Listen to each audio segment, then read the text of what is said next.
Hello students, मेरे साथ हैं आज एन अवस्थी सर। इनकी बुक एन अवस्थी आपने ज़रूर करी होगी और नहीं करी होगी तो कर लेना, बिकॉज ये बहुत ही अच्छी बुक है फिजिकल केमिस्ट्री के लिए। आज सर ने मेरे लिए एक चैलेंज बनाया है फिजिकल केमिस्ट्री के क्वेश्चंस का, जो खासकर 11th क्लास के सिलेबस से रेलेवेंट है। और यहाँ पे पर्पज़ हमारा ये है कि मेरे को ये कुछ याद नहीं है फिजिकल केमिस्ट्री, पर मैं आपको अपना थॉट प्रोसेस समझाना चाहता हूँ। आप कहते हो ना मुझसे क्वेश्चन नहीं होते, न्यूमेरिकल नहीं होते।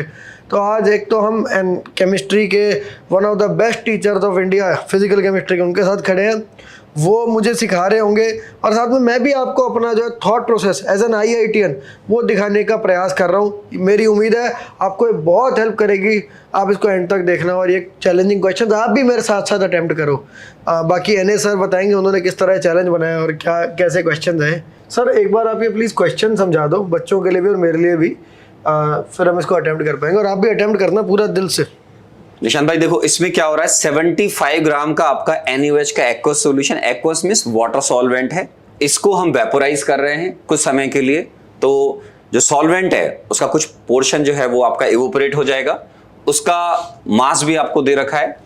अब इस रिमेनिंग सॉल्यूशन में आपने KOH का एडिशन कर दिया है।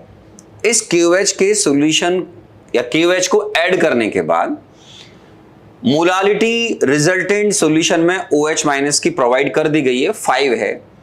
अब आपको फाइंड करना है द वैल्यू ऑफ X कि आपने कितने ग्राम KOH को सॉल्यूशन में ऐड किया था। ओके, समझ गया। मोलालिटी आपको मालूम होना चाहिए क्या होती है। अगर निशांत पूछेंगे तो मैं इनको बता दूंगा मोलालिटी क्या होती है ना, और W/W भी अगर आपको नहीं आएगा तो मैं आपकी हेल्प करूंगा। आपको इससे क्या सीखना है बच्चों कि एक इंसान किस तरीके से अपने अप्रोच को डेवलप करता है। तो IITian आपको मालूम है ना, लेकिन ये भूल चुके होते हैं, आप जानते हैं काफी समय हो जाता है। बट इनकी सबसे अच्छी बात क्या है, हर सब्जेक्ट में ट्राई करते हैं सीखने की और अपनी अप्रोच आपको बताने की ट्राई करते हैं कैसे हमारी अप्रोच बिल्डअप होती है। और सर एक मैं बात और कहना चाहता हूँ यहाँ पर कि जब मैं क्वेश्चन कर रहा हूँ तो मेरे को ना दिल कर रहा है करने का, और नहीं भी होगा तो दिल कर रहा है सीखने का। तो और ये चीज़ शायद मेरे काम भी आगे ना आए, मगर सर एजुकेशन की बात ये होती है कि हम इसको करके ना अपने ब्रेन को डेवलप करते हैं और इंटेलेक्चुअली स्टिमुलेटिंग चीज़ें होती हैं। तो मैं ट्राई करता हूँ उसको ज़रा। बिल्कुल 75% ऑफ 75 ग्राम ऑफ 75 ग्राम आपके पास NaOH का एक्वस सॉल्यूशन है ना, इसमें 4% W/W NaOH। Okay, 4% W/W। मैं आपको W/W में समझाता हूँ। 4% लिखा मतलब 100 ग्राम सॉल्यूशन में 4 ग्राम सॉलिड प्रेजेंट है। समझ गया, यानी 3 ग्राम NaOH है अभी हमारे पास। वेरी गुड, बहुत बढ़िया। ठीक है, और ये चेंज नहीं होने वाला क्योंकि जो ये शायद डिस्टिलेशन टाइप प्रोसेस है कुछ। हाँ, वेपोराइज कर दिया हमने कुछ, वेपोराइज करके फिर से कलेक्ट करा तो डिस्टिलेशन जैसा ही लग रहा है, जो भी हो। पर ये है कि 3 ग्राम NaOH है जो कि चेंज नहीं होने वाला इसमें से। ठीक है, क्योंकि वाटर कलेक्ट कर रहा है। Okay, some time water collected as a mass of 32 gram. अच्छा, यानी कि पहले 72 ग्राम था, 72 ग्राम 72 ग्राम वाटर ये था, और अब 32 ग्राम पानी निकाल दिया गया है।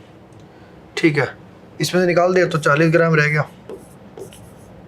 सर मैं सही रहा हूँ ना, मतलब ऐसा नहीं? हाँ बिल्कुल बिल्कुल सही जा रहे हैं ना। हाँ, क्योंकि डिस्टिल कर दिया, बिल्कुल बिल्कुल डिस्टिलेशन है बेसिकली, आपने वाटर को उड़ा लिया इसमें से, इवेपोरेट कर दिया इतना। हाँ बिल्कुल, वेपराइज कर दिया, वेपोराइज कर दिया। टू दिस रिमेनिंग सॉल्यूशन जो अब बच गया है, जो यानी अब हमारे पास 40 ग्राम वाटर है और इतना NaOH है। बिल्कुल सही। इसमें अब KOH डाला गया है X ग्राम, तो हमारे पास जो OH माइनस आयंस है वो है 3 + X ग्राम। नहीं, दिस इज रॉन्ग, क्योंकि NaOH है 3 ग्राम। ओके, ठीक है, I get it. X gram KOH डाला गया है so that the molality becomes 5। Okay, molality क्या होती है? मुझे याद है सर, थोड़ा याद करना पड़ेगा। नहीं, मैं आपको बता दूंगा, नहीं आएगा। मैं खुद ट्राई करूंगा। ओके, मोलैलिटी होता था स्मॉल m, जो कि होता था kg में। नीचे मेरे ख्याल से सॉल्वेंट आता है। बिल्कुल सही है, ठीक है, बहुत बढ़िया। सॉल्वेंट का वेट इन kg आएगा, और ऊपर आता था सोल्यूट के मोल कितने हैं। बिल्कुल सही है ना, ठीक है। टेक्स्ट बुक के वर्ड्स में नहीं लिख पा रहा, पर जो कोई बात नहीं, moles of solid divide by weight of solvent. Gram में लिखेंगे तो 1000 कर दीजिएगा, kg लिखेंगे, सही है एकदम, बिल्कुल सही। ओके, तो ये हमें 5 गिवन है। ओके, तो यहाँ से सॉल्यूट के मोल आ जाएंगे। Very good. अब मैं ओके करते हैं। हमें एक मिनट पहले मुझे सॉल्वेंट तो 40 ग्राम ही रहने वाला है, ठीक है। Very good. तो अब हम लिखेंगे सॉल्वेंट का वेट, तो 40 ग्राम बटे 1000 जैसे सॉल्वेंट का वेट। ऊपर नंबर ऑफ मोल्स है जो हमें नहीं पता, नंबर ऑफ NaOH, ठीक है, इज इक्वल टू 5। तो नंबर ऑफ OH ये आ गया 200/1000 1/5, या कह लो 0.2 मोल OH माइनस आयन्स है हमारे पास। अब पूछा क्या गया, 0.2 मोल OH माइनस आयन्स है हमारे पास फाइनल सोल्यूशन। पूछा गया X कितना KOH ऐड किया होगा। तो बहुत आसान ही क्वेश्चन है, क्योंकि अब मुझे इसमें निकालने कितने मोल OH माइनस किया। तो NaOH जहाँ तक मुझे पता है N 40 ग्राम होता है ना सर, 23 प्लस 1 मोलर मास 40 ग्राम, 40 ग्राम पर मोल। यस 40 ग्राम, तो 3/40 इतने मोल हमारे पास NaOH है और इतने ही मोल OH माइनस आयन्स है। 3/40 ये बनेगा इसको 2.5 से मल्टीप्लाई करते ऊपर नीचे ना, तो 0.075। अच्छा जी, ये सही लग रहा है मुझे, तो ये बिल्कुल सही लग रहा है। हाँ सही, बिल्कुल है, सही है। तो यानी 0.2 मोल थे, उसमें 0.075 मोल OH माइनस हमने माइनस कर दी, इतना ऐड किया गया है, विच मीन्स 0.125 इतने मोल KOH ऐड किया गया होगा। अब KOH K का सर क्या होता है, 39 प्लस OH 56, यही है क्या 50? बिल्कुल सही। 56 को हम इससे मल्टीप्लाई करेंगे और आंसर आएगा, वो आएगा, मैं आपको ऐसे ही बताता हूँ, 7 ग्राम आंसर आएगा। हाँ बिल्कुल ठीक है, ठीक है ना? हाँ ठीक है। ये 1/8 है, 56/8। हाँ भाई 1/8 है, 1/8 ठीक है, बिल्कुल 7 ग्राम सही, एकदम सही आंसर है। ठीक है। यस सर, कैसी लगी आपको अप्रोच? नहीं ठीक है, अच्छा सोच रहे हो आप, बहुत बढ़िया सोच रहे हो, क्योंकि आपने स्टार्टिंग बहुत अच्छा किया था, है ना, तो उसके अकॉर्डिंग मतलब मुझे कोई दिक्कत वाली बात नहीं है। Very nice, good. मतलब आप इतने सालों के बाद अगर प्रॉब्लम ट्राई कर रहे हैं जिसका आपको आंसर भी नहीं मालूम है और केवल आपको हिंट चाहिए होती है, आपको मोलालिटी तक याद है, दैट्स वेरी गुड। क्योंकि आज भी बच्चे जो आईटी तैयारी करते हैं, कई बार उनको मोलालिटी निकालने में प्रॉब्लम आती है, क्योंकि यहाँ सिली मिस्टेक करते हैं, यहाँ वो सोल्यूशन का वेट ले लेते हैं। समझ गए। Molality and molality both are different, right. तो वेरी गुड, वेरी गुड। इसे सर उसमें 7 आंसर दो। हाँ सॉल्यूशन दे रखा ना मैं। बच्चे अगर चाहें तो इस सॉल्यूशन को अपने पास रख लें, एकदम सिंपल, बहुत सिंपल आइडियल अप्रोच है। भैया ने बोला 3 ग्राम आएगा, 72 ग्राम आएगा, 40 आएगा, एक स्टेप दे रखिए कि इसके बाद आपको कोई भी प्रॉब्लम आने वाली नहीं। ये नेक्स्ट क्वेश्चन है बच्चों, ये भी मोल कॉन्सेप्ट का बहुत अच्छा क्वेश्चन माना जाएगा अगर जेईई एडवांस में आएगा। MCQ है, इसमें एक से ज्यादा आंसर आप करेक्ट हो सकते हैं।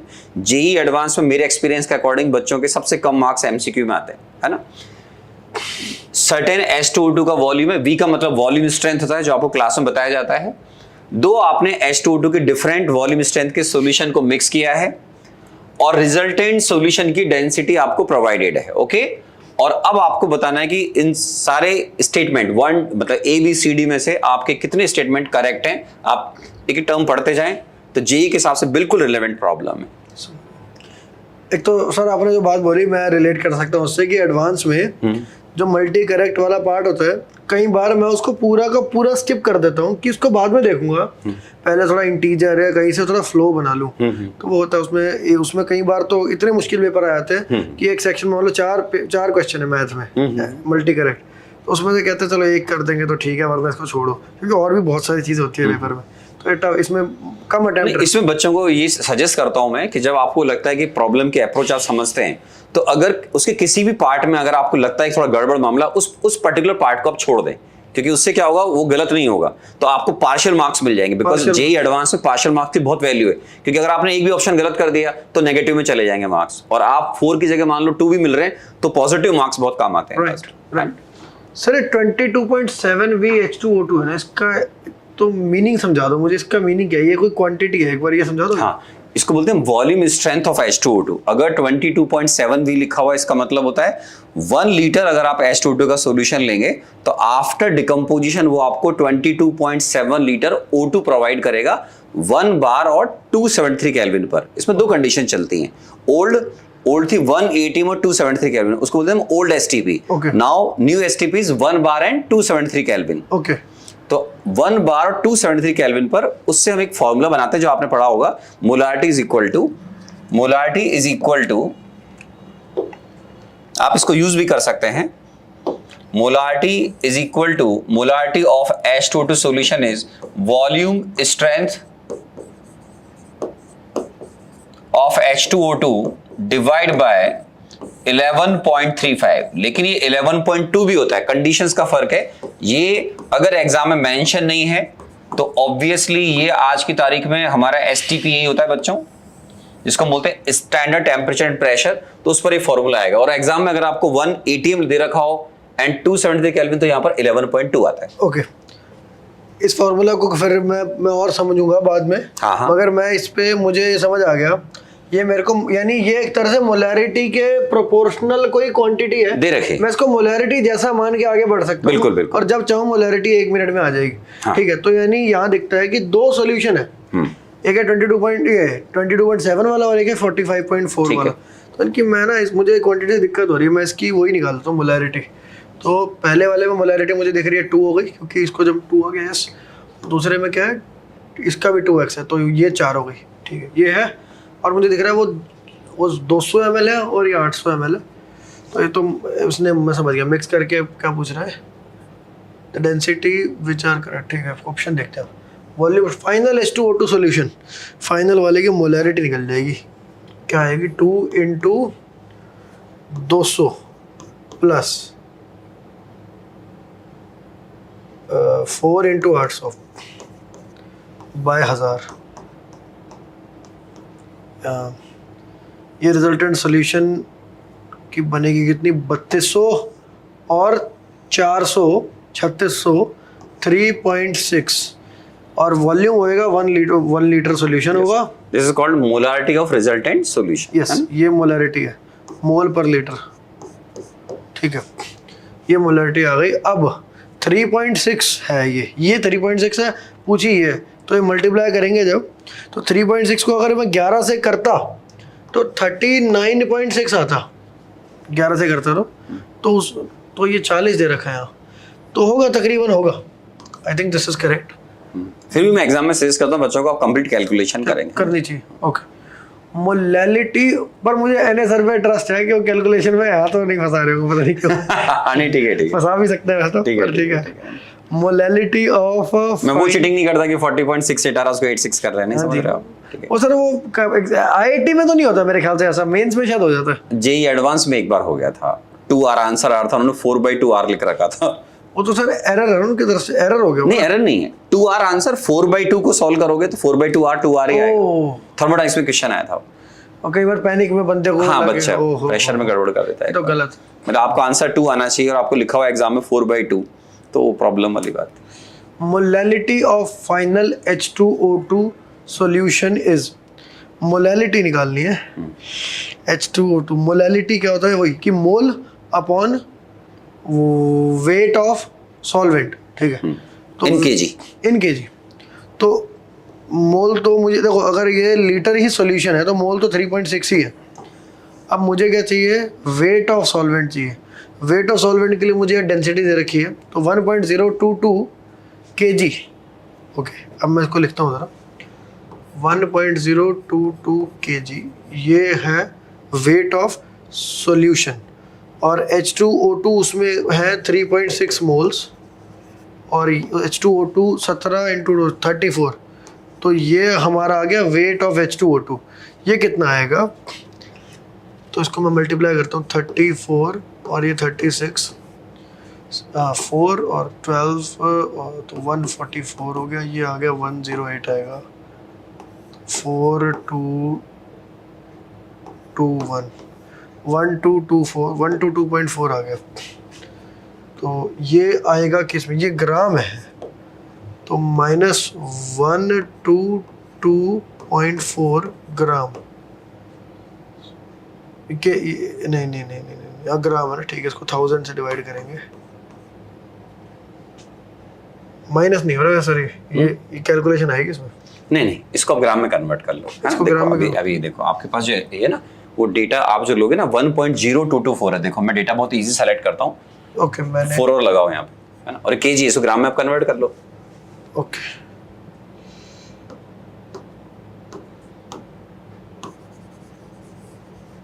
इसको ग्राम में हाँ पहले से ग्राम में कन्वर्ट कर लो, बहुत आसान हो जाएगा। 10224 4, हाँ ठीक है। माइनस 122.4 1022.4 आएगा यहाँ पे। ओके हाँ मेरी कैलकुलेशन मतलब सही नहीं कर रहा हूँ मैं ढंग से। हाँ थोड़ा सा। ठीक है तो दिस बिकम्स 0 0 ओ भाई 0 9 तो 900 ग्राम। अब मेरे को दिख गया मोल थे 3.6 और वॉल्यूम है 0. वो वेट है 0.9 kg which is equal to 4। वाह ये भी ठीक है, सीधा क्वेश्चन था। मोल फ्रैक्शन ओ सर कितनी क्वांटिटीज आपने एक ही क्वेश्चन में डाल दिया। Mole fraction of H2O2 in final H2O2 solution is 0.072।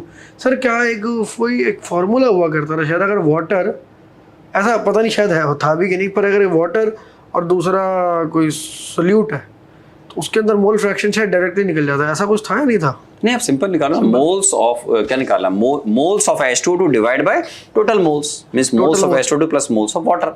Okay तो 900 सिंपल है। वाटर जो होता है वाटर 18 ओके 18 ग्राम का 1 मोल होता है, हमारे पास 900 ग्राम है यानी हमारे पास 50 मोल है। ओके 50 मोल है और ये है 3.6 मोल। ओके तो 53.6 टोटल है और 3.6 ऊपर आएगा। ये जो भी आएगा ये आएगा 7.2 से, मतलब ऐसा 7.2 टाइप से बड़ा होना चाहिए, नहीं बड़ा होना चाहिए, उससे बड़ा होना चाहिए। ये एग्जैक्ट आ रहा है इसलिए ये गलत है। एक बड़ा इसलिए होना चाहिए सर, मैंने ऐसे सोचा कि नीचे 50 होता तो ये 72 वाला नंबर आता, पर ये उससे छोटा होना चाहिए एक्चुअली, हाँ छोटा होना चाहिए। तो ये एग्जैक्ट आ रहा है तो ये गलत है। फिर ये आगे वेट बाय, ये क्या होता है W/V क्या होता है? W/V मींस जैसे परसेंट, W मींस सपोज यहाँ 10 लिखा हुआ है, 10% W/V means 100 ml solution is containing 10 gram of solute.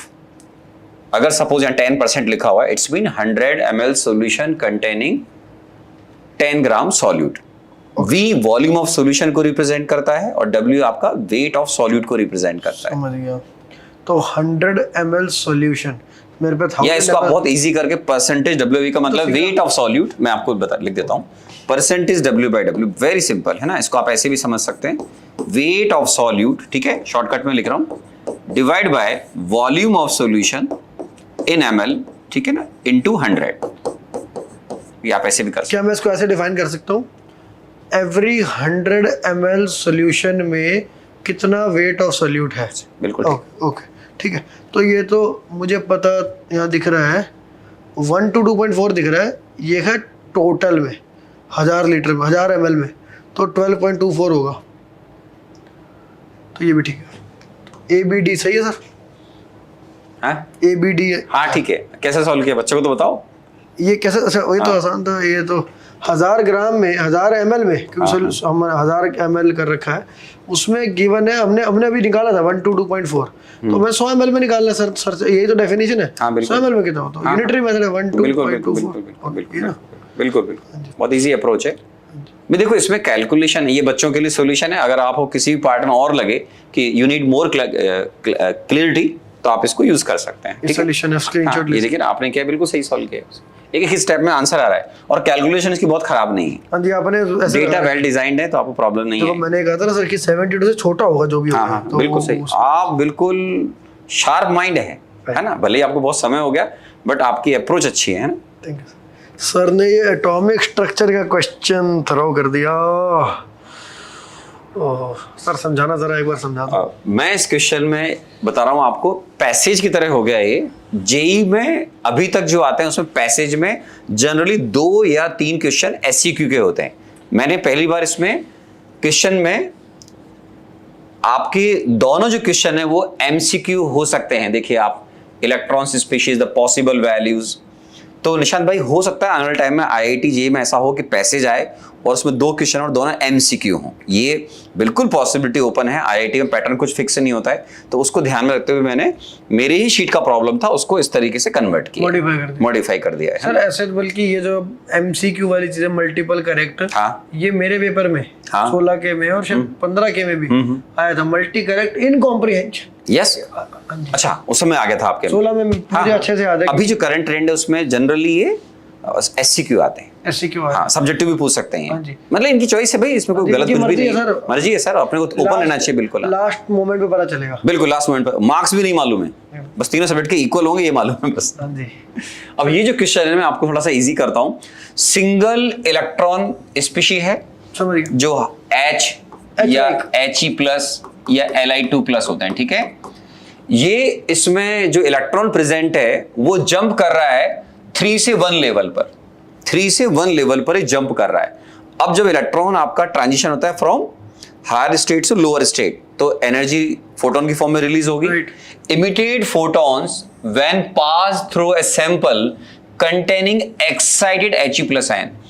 Excited का मतलब है He+ का जो इलेक्ट्रॉन है वो ग्राउंड स्टेट में नहीं हो सकता है। फर्स्ट एक्साइटेड स्टेट का मतलब n की वैल्यू 2, सेकंड 3, तो ये 2, 3, 4, 5, 6 कुछ भी हो सकता है, ठीक है ना। Further excitation to some higher energy level, जो आपका सिंगल इलेक्ट्रॉनिक स्पीशीज का इलेक्ट्रॉन ने जंप लिया 3 से 1 पर, ठीक है।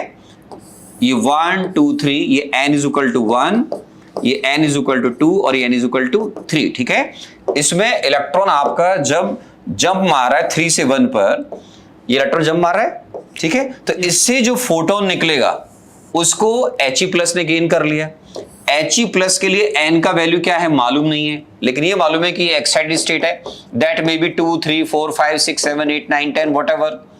इसको लेकर अब इलेक्ट्रॉन फर्दर किसी और ज्यादा एक्साइटेड स्टेट में जाएगा, यस, ठीक है ना। मान लो फॉर एग्जांपल ये 5 में है तो ये 6, 7, 8 में जाएगा, 3 में है तो 4, 5, 6 में जाएगा। तो ये अब इलेक्ट्रॉन आपका जब जंप मारेगा यहां से, तो ये स्टेट क्या होगी वो आपको, मान लो N1 है और ये N2 है, आपको दोनों ही नहीं मालूम है, अब इलेक्ट्रॉन जंप मारेगा। ओ भाई, ठीक है ना।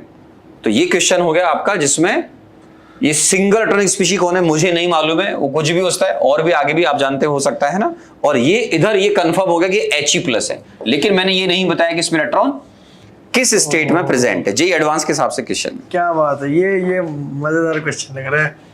इसमें पॉसिबल वैल्यूज मतलब हो सकता है ये कॉम्बिनेशन सही हो सकता है ये कॉम्बिनेशन सही हो सकता है ये कॉम्बिनेशन सही हो, कुछ भी कॉम्बिनेशन इसमें सही हो सकता है। तो देख के वो चक्कर आ रहे हैं। नहीं आराम से सोचिए, टेक योर टाइम, क्योंकि मेरे पे स्टार्टिंग पॉइंट नहीं है, एंड पॉइंट। और मैंने हिंट भी दे रखा है बच्चों के लिए कि एनर्जी आपको किसी भी शेल में कैलकुलेट करनी है तो -13.6 Z²/n², where the value of Z everybody knows atomic number, ठीक है ना। और n जो है आपका वो आपका शेल नंबर हो गया। समझ गए। Okay, very good, got it. Emitted photon when pass through sample containing, उसमें फर्दर एक्साइटेशन होती है। ओके, ये ओके, दोनों एक्साइटेड स्टेट है। सिंगल एनर्जी, ओके, ये रिलीज करता है, वो एब्जॉर्ब करता है, उसमें एक्साइटेशन होती है। और हमें अब बताना है कुछ क्या बताना है, atomic number of single electron species. तो यानी इसका हमें बताना है कि एटॉमिक नंबर, पॉसिबल वैल्यूज क्या क्या है। तो क्या होगा वो जो कि हीलियम में भी किसी का डेल्टा है 2 स्टेट्स का, और एक किसी और एनर्जी स्पीशीज में भी डेल्टा है 2 का, और वो मेरे ख्याल से इक्वल होंगे। जो फोटोन यहाँ निकला वो वहाँ पहुँच गया। Possible values of principal quantum number of initial, मुझे लग रहा है ये मैं नहीं कर पाऊँगा। मैं एक बार और सोचूंगा, फिर सर आप मुझे हिंट देना प्लीज कोई, ठीक है? ठीक है। सिंगल इलेक्ट्रॉन नहीं है, फॉर्मूला एनर्जी का यूज होगा। एनर्जी का सही, ये हिंट है। हाँ, ये एनर्जी इससे आप यूज करेंगे। ये तो कॉन्सेप्ट है ही, पर कॉन्सेप्ट है, ये हिंट भी मालूम है इसको। हिंट दूं मैं आपको इस प्रॉब्लम को सॉल्व करने का। देखो हिंट देना ये क्या है कि He+ को इतनी एनर्जी सप्लाई ना हो जाए कि उसका इलेक्ट्रॉन एक्साइटेड से इनफाइनाइट पे चला जाए। हम ये बोल रहे हैं फर्दर एक्साइटेशन हुआ है to some higher energy level, समय ये इनफाइनाइट नहीं है, वरना Escape नहीं वो हुआ। क्योंकि अगर आपने मान लो इनफाइनाइट पे चला गया तो आपने तो He+ का इलेक्ट्रॉन ही बाहर निकाल दिया, वो तो आयनाइज हो गया। हम आयनाइज की बात नहीं कर रहे हैं यहाँ पर, ठीक है। हम ये बात कर रहे हैं किसी भी एक्साइटेड स्टेट में हो, 1 नहीं होगा n का वैल्यू, 3 है तो 4 5 6 से जाएगा। यहाँ n की वैल्यू इजी लैंग्वेज में आपकी जो है वो डेफिनेट वैल्यू आएगी, समझ गया क्योंकि इलेक्ट्रॉन अगर आपका जिस भी एक्साइटेड स्टेट में वहां से अगर इनफाइनाइट जाएगा उसको बोलते हैं आयोनाइज होना, फिर तो He+ आपका खत्म ही हो जाएगा। राइट तो वो नहीं करना है आपको, राइट, ठीक है ना। अब हम जब एनर्जी की ट्रांसफॉर्मेशन की बात करेंगे तो ये आपको पॉसिबिलिटीज देखनी पड़ेंगी, है ना, पॉसिबिलिटीज देखनी पड़ेंगी, पॉसिबिलिटीज देखनी, केसेस देखने पड़ेंगे। हाँ। अब जैसे आपने मैंने Z का वैल्यू बोला है, सुनने में अजीब लग रहा है, बट इस क्वेश्चन में क्या हो रहा है, आपको देखना पड़ेगा कि एटॉमिक नंबर इसका क्या पॉसिबल हो सकता है कि जिससे ये एनर्जी जब आए तो He+ जो है वो आयोनाइज ना हो जाए। मैं एक चीज कर सकता हूँ कि मैं यहाँ पे बीच में एक लाइन ड्रॉ करूंगा और एक साइड पे लिखता हूँ कि जो हमने बताया Z²/n² था, राइट, -13। हाँ, माइनस E = तो पहले केस में डेल्टा E आ गया -13.6 Z², और ये आ गया 1/n1² - 1/n2²। n2² पहले आएगा ना सर, क्यों नहीं, वो तो माइनस? आप माइनस हटा दो यहाँ से। अच्छा, हाँ, ओके, कोई इशू नहीं है, बिल्कुल ठीक बोल रहे हो, कोई दिक्कत नहीं आती है ना। माइनस का मतलब एनर्जी रिलीज होती है, प्लस का मतलब एनर्जी जा रही है, कोई इशू नहीं है। 1/n1² - 1/n2², है ना, बिल्कुल ठीक है। हमें ये गिवन है कि 3 और 1 है, ठीक है। तो 1 - 1/9 विच इज 8/9, तो 13.6 × 8/9। नहीं, ये n1 n2 मैंने नहीं दिया। ये आपने अच्छा, ये केवल फर्स्ट पार्ट में है, यस, part में है। 3 1, ठीक है, ठीक है। जो H-like स्पीशीज, हाँ हाँ, ठीक है, इसमें Z मालूम नहीं है। कलर और ले लेता हूँ। तो Z² आ गया, ठीक है। यहाँ तक हम पहुँच गए। दूसरे केस में यही डेल्टा ही है, सेम है। यहाँ पे हमें कुछ भी नहीं, हमें Z दे रखा है, Z दे रखा है, He+। 13.6 रहने वाला है। अब यहाँ ना मुझे n1 को मालूम है, ना मुझे n2 पता है, और Z पता है मुझे 2 है, तो ये 4 है। 2 का स्क्वायर कर दीजिए, 4 हो जाएगा, बिल्कुल सही है। ओके, यहाँ पे खड़ा हूँ मैं, ये दोनों इक्वल हैं, मुझे ये भी पता है, तो मैं इक्वल भी कर देता हूँ उनको। तो 8/9 Z² is equal to 1/n1² - 1/n2², और इंटू 4 था तो मैं इसको भी 2/9 कर देता हूँ। यहाँ खड़ा हूँ मैं, थोड़ा सा क्लीन कर लेते हैं, क्लीन कर देता हूँ, ठीक है। ये 2/9, एक इक्वेशन यहाँ पे मैं हूँ, ठीक है। इस पे जगह पे पहुँच गया हूँ मैं।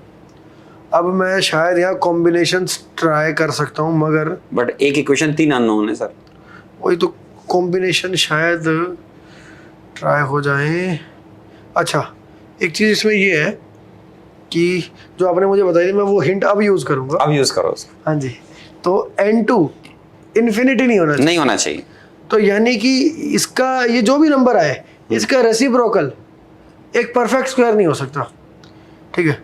तो ये एक समझ में आ रही चीज़। मैं n2 को इन्फिनिटी कह रहा हूँ, मैं मान लेता हूँ, तो वो उसको कि गलत केस क्या है, गलत केस है उड़ा दिया। तो n1² जिसमें भी आ रहा है 9/2 1/z², अगर ये परफेक्ट स्क्वायर आ रही है चीज़, तो तब तो पक्का नहीं होगा। ये मैं सही जा रहा हूँ? हाँ, आप गलत, मतलब आप n2 जो है उसको मान के वो गलत हो जाएगा, फिर गलत, आपका। ये गलत हो है, जाएगा, गलत हो जाएगा। हाँ। तो 9/2 1/z², ठीक है। अब देखते हैं, 9/2 1/z² था।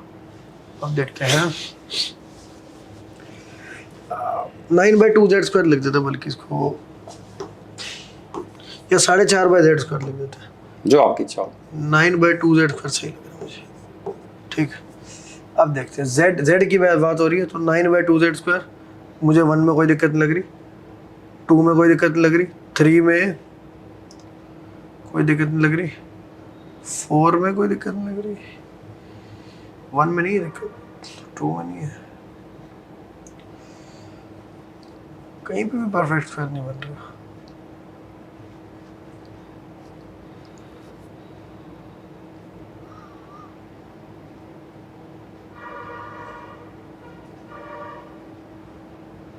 हिंट देता हूं दोबारा से, वही आप भूल गए उसको। यहां से जो एनर्जी रिलीज होगी वो इतनी ज्यादा ना हो कि ये He+ इलेक्ट्रॉन जो He+ के अंदर एक इलेक्ट्रॉन है, ये उस एनर्जी को लेकर आयोनाइज ना हो जाए, फर्दर He+ में कन्वर्ट हो गया, आपका वो सिंगल इलेक्ट्रॉनिक स्पीशीज भी खत्म हो गया। तो सर वो उसकी क्या ये कंडीशन यही नहीं बनेगी कि ये जो है नंबर ये परफेक्ट स्क्वायर नहीं होना चाहिए? वो आप रिवर्स जा रहे हो उसमें ना, उसके रेस्पेक्ट में एकदम इजी अप्रोच ये है कि आप जो कैलकुलेशन कर रहे हो उसमें सिंपली चेक करो कि He+ को आयनाइज करने के लिए क्या एनर्जी चाहिए। He+ को आयनाइज करने के फॉर एग्जांपल N1 1 नहीं होता है क्योंकि आपने लिखा है ये एक्साइटेड स्टेट है, तो 2 से शुरू करेंगे। 2 से शुरू करो। ओके आपको यहीं से हिंट मिल जाएगा, है ना, जैसे अभी आप इस दूसरा पेज भी ले सकते हैं। ओके मैं समझ गया हूँ, है ना? थोड़ा मुझे नेक्स्ट स्टेप मिल गया कि हाँ, क्या नेक्स्ट करना स्टेप है। मिल गया। तो आप H पहले एनर्जी निकाल लो। मैं काम करता हूँ, N=2 की एनर्जी लिखता हूँ, हाँ, फॉर्मूला लिखो, -13.6 Z² ये ले लेते हैं, Z² हो गया अपना 4 और N² हो गया 2 ही है, तो बस ये है 4 हो गया, भी 4 गया 13.6 वहाँ पे अपनी ऐसे इलेक्ट्रॉन वोल्ट एनर्जी होगी। लेकिन ये ग्राउंड स्टेट में हुई। ये आपने N का वैल्यू इसमें क्या लिया, 2 लिया? 2 लिया सर। 2 लिया, तो 2 में इसकी वैल्यू 13.6 हुई। हाँ जी, -13.6 हाँ रहेगा ना। हाँ, वो तो ठीक है। तो -13.6 ये उसकी वहाँ एनर्जी हो गई। अब इसको अगर मैं इक्वेट करूँ अपना जो हमने क्या लिखा था, वो ये जो नंबर आया था 2/9 Z²,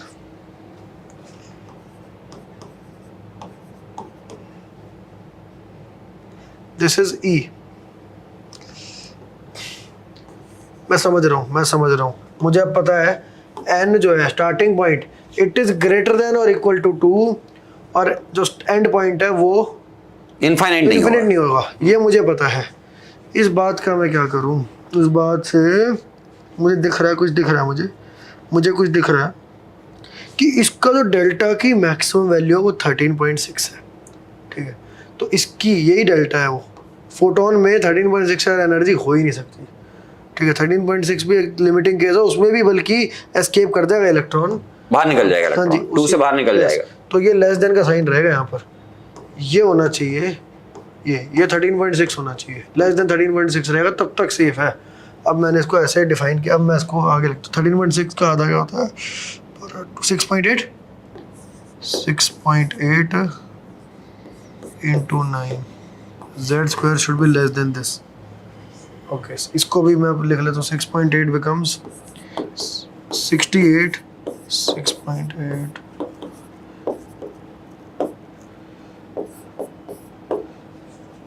61.2, तो Z² should be less than 61.2। इसमें है ना, बता दूं, आपने 13.6 को छोड़ दिया था। मैं आपको हिंट दे रहा हूँ, आपने ना जब पहले कैलकुलेट किया ना, तो ये देखो ये 13.6 आपने छोड़ दिया है, ये भूल गए, मसली मिस्टेक हो रही है। ओके एक सिली मिस्टेक थी बस यहाँ पे, ये 13.6 है। ओके, तो ये कट जाएगा, तो Z² should be less than 4.5। अब ठीक है, अब तो ठीक है सर, अब मुझे लग रहा है ठीक है। अब यहाँ से बस कर देते हैं Z² लेस देन 4.5, तो ये सही है, बाकी सब गलत है। सही है सर। आप क्रॉस चेक करो, N की वैल्यू 2 लेकर देखो ये एनर्जी कितनी आ रही है।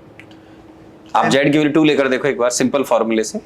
ओके, Z की वैल्यू 2 लेकर देखो, तो Z की वैल्यू 2 लेते हैं, यानी कि Z की वैल्यू 2 माने तो वही हीलियम ही हो गया फिर से। मतलब जो डेल्टा E है ना, ये अगर आपने सपोज 13.6 Z² मतलब 2² हो गया, हाँ जी, 1/1² माइनस 1/3², ठीक है। तो कितना हो रहा है, 13.6 into 4 into 8/9, हाँ जी। ठीक है ना। तो आप ये देखिए कितना, ये 13.6 से ज्यादा जा रहा है। ओह, तो सर ये बाद में जाके एलिमिनेट करना होगा। हाँ, ये जो वैल्यू आ रही है वो आप जो समझ पा रहे हैं, अभी क्या हो रहा है कि अगर आपने Z का वैल्यू 2 लिया तो ये एनर्जी ग्रेटर देन 13.6 हो गई ना, तो आपका He+ तो आयनाइज हो जाएगा। तो क्या मेरा फॉर्मूला यहाँ पे अप्रोच में गलत है? आपने मुझे चेक करना पड़ेगा कहाँ मिस्टेक करी है। ये ठीक है ना, इसमें कोई प्रॉब्लम नहीं थी। डेल्टा E अब अगले यहाँ किया मैंने अपना। यहाँ पर आप रिवर्स जा रहे हो, मेरे ख्याल से बहुत समय लग जाएगा आपको। ओके, आप सर एक बार आप करके दिखाओ। हाँ, इसको मैं बहुत सिंपल अप्रोच दे रहा हूँ आपको। देखो, क्वेश्चन सिंपल नहीं है, मैं आपके पेशेंस को बहुत, क्या बोलना चाहिए, अप्रिशिएट करूंगा। आपने इतने पेशेंसेस को सुना है ना। ये क्वेश्चन एक्चुअल में जेई एडवांस के हिसाब से बहुत अच्छा क्वेश्चन है। तो हम जिस पर बात कर रहे हैं, ये अगर स्टूडेंट्स देख रहे हैं तो ये समझेंगे कि ये वैल्यू 13.6 से ज्यादा हो रहा है, तो इसका मतलब जेड का वैल्यू 2 पॉसिबल ही नहीं है। बिकॉज अभी अभी आपने कैलकुलेट किया कि He+ का इलेक्ट्रॉन अगर n की वैल्यू, n1 की वैल्यू, मिनिमम वैल्यू क्या होगी? मिनिमम वैल्यू 2 होगी। Yes. 1 तो हो ही नहीं सकती, क्योंकि आपने क्या लिखा है? एक्साइटेड स्टेट है। तो n1 की मिनिमम पॉसिबल वैल्यू 2 होती है, उसकी गारंटी नहीं है अभी, ठीक है ना, वो वैल्यू होगी। yes.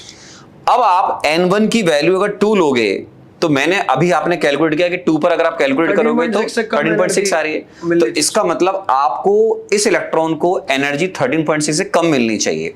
तो अब आपने अगर n की वैल्यू 2 पुट की यहां पर, तो आपको दिख रहा है कि अगर आप n की वैल्यू 2 पुट कर रहे हो, और आगे चला गया शायद, है ना, आई थिंक, पता नहीं ब्लैंक पेज चाहते हैं? नहीं, मैं देख रहा था, मैंने कहीं लिखा था कुछ, तो कोई नहीं, चलो अपन उसी पेज पे लौट जाते हैं, है ना। ये देखो, ये वैल्यू 13.6 ज्यादा जा रही है। If z is equal to 2, 3 लोगे तो वैल्यू और बढ़ जाएगी। तो इसका मतलब है ये ऑप्शन हो ही नहीं सकता है जिसमें 2 आ रहा है। एक ही पॉसिबिलिटी आ रही है, और वो आ रही है केवल किसकी? 1 की। अगर आपने z की वैल्यू 2 भी ले ली तो ये एनर्जी बहुत ज्यादा हो गई। किससे ज्यादा हो गई? 13.6 से। तो आपका He+ का इलेक्ट्रॉन यहां से निकलकर इनफाइनाइट पे चला जाएगा। तो सर क्या ये एलिमिनेशन से करना चाहिए था? मतलब ये इसकी अप्रोच से एलिमिनेशन हो गई। इसको आप सिंपल ही करेंगे कि पहले z की वैल्यू 1 पॉसिबल है। आपने जो पहले कैलकुलेट किया ना, वो बिल्कुल सिंपल अप्रोच था, वो एकदम सही है कि n1 की मिनिमम वैल्यू 2 होगी। तो वहां से स्टार्ट करो आप कि मेरे को 13.6 EV, उसको यूनिट की टर्म बोल रहा हूं, EV पर एटम से कम की एनर्जी देनी पड़ेगी। तो यहां से सॉल्व हो जाएगा कि अब आप z की वैल्यू 2 ले ही नहीं सकते, वरना He+ इलेक्ट्रॉन फर्दर आयोनाइज हो जाएगा।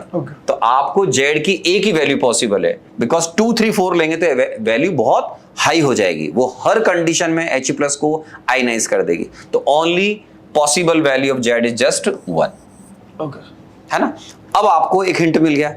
इसके बाद ये आ रहा है कि possible values of principal quantum number of initial excited level to higher excited energy level. अब आप कर सकते हैं, इस एनर्जी को किसके बराबर कर दें? मुझे पहली बार z इक्वल टू 1 पता चल गया है। पता लग गया। अब आपकी प्रॉब्लम सॉल्व हो गई। कैसे सॉल्व हो गई? अब आप क्या करोगे? इसको किसके इक्वल कर दोगे? ये अब आपका आंसर ही आ जाएगा। अब आप क्या करोगे? मेरे को तो वैल्यू पता चल गई। Is equal to 13.6 z square He+ confirm है। हाँ जी।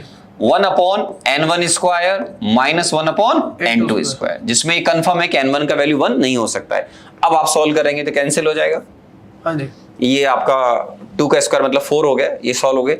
अब आप n1 n2 के वैल्यूज इनमें से चेक करेंगे। अब पॉसिबिलिटीज चेक करेंगे। अब आपको केवल n1 n2, पहले क्या था, z भी अननोन था। अब z कंफर्म हो गया। अब एक इक्वेशन में 2 अननोन है। अब आप हिट एंड ट्रायल पर सारे ऑप्शन चेक कर सकते हैं। तो इससे आपका आंसर है। काफी सर, मैंने जितनी प्रैक्टिस करी है, कभी ऐसे नहीं देखा कि n को भी निकालना पड़ेगा या n1 n2 को। इसमें रेंज सोचना, एलिमिनेशन सोचना, जी एडवांस के चैलेंजिंग क्वेश्चन है। चैलेंजिंग क्वेश्चन है बेसिकली, है ना भाई। जैसे ये क्वेश्चन है, इसका फर्स्ट पार्ट, इसी को समझना बहुत अच्छा पार्ट है। लेकिन अगर आप ऐसे बच्चों को मैं एडवाइस करता हूँ कि आप पहले एक रफ डायग्राम बना के देख लो। वो कह रहा है, इलेक्ट्रॉन गिर रहा है, ड्रॉप हो रहा है 3 से 1 में, एनर्जी कहाँ जा रही है? He+ को जा रही है। He+ ऑलरेडी एक्साइटेड है, वो फर्दर एक्साइट होना चाहिए, ना कि आयोनाइज होना चाहिए। कि बच्चे बोलते हैं सर आयोनाइज होके वो बाहर जाए, वो अगर इनफाइनाइट पे चला गया फिर तो आयोनाइज हो गया, फिर तो He+ बचा ही नहीं, वो तो He2+ हो गया, तो न्यूक्लियर रह गया। वो नहीं होना चाहिए, वो नहीं होना चाहिए, बस फर्दर किसी और एक्साइट स्टेट में जाएगा। तो अगला हिंट यही है कि n1 का वैल्यू मिनिमम 2 होगा, आगे कुछ भी हो सकता है। तो आप जो इक्वेशन बन रही है उसमें n1 n2 आपको वैल्यूज पुट करें, क्या क्या पॉसिबिलिटीज हो सकती है, इससे आपका आंसर आ जाएगा। समझ गया सर, है ना। ठीक है। और भी क्वेश्चन है सर? हाँ, आप चाहें तो और बिल्कुल। काफी अच्छा क्वेश्चन था ये क्वेश्चन। जो बच्चे एडवांस की प्रिपरेशन करते हैं, जिनको लगता है कि हमारा जैसे इसमें आंसर आपका डी था और सी था, है ना, ठीक है। ये इजी क्वेश्चन है, लेकिन इसका जो एक पार्ट है वो मैंने जेई एडवांस में कुछ अलग क्वेश्चन आया था उसको यूज किया है। H- है। H- है, यानी 2 इलेक्ट्रॉन स्पीशीज हो गई है। तो हाँ, 2 इलेक्ट्रॉन में तो क्या ही कर सकते, पर मैं एक बार सोच लेता हूँ, अदरवाइज आई गिव अप, क्योंकि 2 इलेक्ट्रॉन सोचते मेरे तो रडार के बाहर चला गया। अच्छा, मैं एक बार फिर भी देख लेता हूँ। मैं ऑर्बिटल का जो एंगुलर मोमेंटम है उसका फॉर्मूला आपको लिखता हूँ, √L + 1 H/2π, है ना, ये होता है। ओके, √ ये H/2π बाहर रख दीजिए, है ना। ऑर्बिटल एंगुलर मोमेंटम L होता है, L क्या होता है? L is azimuthal quantum yes number. Yes, बिल्कुल सही है। N means principal quantum number, ये azimuthal quantum number. Okay. Orbital angular momentum of electron present in fourth excited state of H minus. Okay, fourth excited state भी मैं लिख सकता हूँ उसकी। हाँ, हो जाएगा ना, एल निकालना फोर्थ एक्साइटेड स्टेट का। तो 1s2 2s2 2p6 3s2 1 2 3 4। क्या इसको बोलेंगे fourth excited state sir? 3s2 इसको नहीं बोलेंगे? फिर नहीं पता सर। नहीं, थोड़ी सी गलती हो रही है। अरे गलती थोड़ी सी हो रही है। थोड़ी सी। आउ रूल। हाँ नहीं, आप दोबारा से काउंट करो, सोचो आराम से। Okay, 1s2 2s2। तो क्या मैं इसको एक सिंगल बनूं, ऐसा ऐसा होगा क्या? नहीं नहीं, ये तो ओके, खाली है ना। मैं आपको हिंट देता हूँ। ओके। हाइड्रोजन एटम एक ही इलेक्ट्रॉन है, यूनिइलेक्ट्रॉनिक स्पीशीज। उसमें आप किसी भी शेल में जाएंगे तो सारे सब शेल के अंदर सारे ऑर्बिटल की एनर्जी का लेवल बराबर होता है। That is called degenerate orbitals. इसमें क्या होगा कि बच्चों ने n+l रूल या वो प्रिंसिपल सारे पढ़े होते हैं। इसमें इलेक्ट्रॉन आपका जो पहली स्टेट है, फर्स्ट शेल, वो 1s2 है, आपका 2 इलेक्ट्रॉन है। अब आप अगर फर्दर बात करेंगे तो इसमें क्या होगा, सेकंड शेल में आपको मालूम है, आपने सही खुद ने लिखा हुआ है, s और p दो होते हैं। इन दोनों की एनर्जी का लेवल अलग अलग है, s की और p की एनर्जी का लेवल अलग अलग है, ठीक है ना। आप अब इंक्रीज कर रहे हो 1s2, ये इसकी, ये ग्राउंड स्टेट है, ग्राउंड स्टेट है। अब दोबारा काउंट करो, फोर्थ एक्साइटेड स्टेट। इन दोनों का एनर्जी लेवल बराबर मानेंगे? नहीं, ये बराबर होता है केवल हाइड्रोजन इलेक्ट्रॉन, हाइड्रोजन के अंदर यूनि इलेक्ट्रॉनिक स्पीशीज में। ओके ये मल्टी इलेक्ट्रॉन है, ओके तो इसमें आप थोड़ा सा भी आगे बढ़ो, ये हिंट है। Okay okay. 3s2 3p6। Okay, तो मैं हिंट देता हूँ, ये भरे हुए नहीं है इलेक्ट्रॉनिक, खाली है, बस इलेक्ट्रॉन कहीं एक्साइटेड स्टेट ओके, में। मैं सो क्या डोंट कर रहा वरी। हूँ, फोर्थ एक्साइटेड स्टेट p है, 3p जो है वो fourth excited Yes. State. Okay, मतलब मैं सही है, थॉट सही था, बस मैं मूर्खता कर रहा था। ये गलती हो रही है कि आप इसको, ये ग्राउंड स्टेट ये ग्राउंड है, हाँ, ये इसकी zero है। फर्स्ट एक्साइटेड स्टेट है, Okay. ये इसकी सेकंड एक्साइटेड स्टेट है।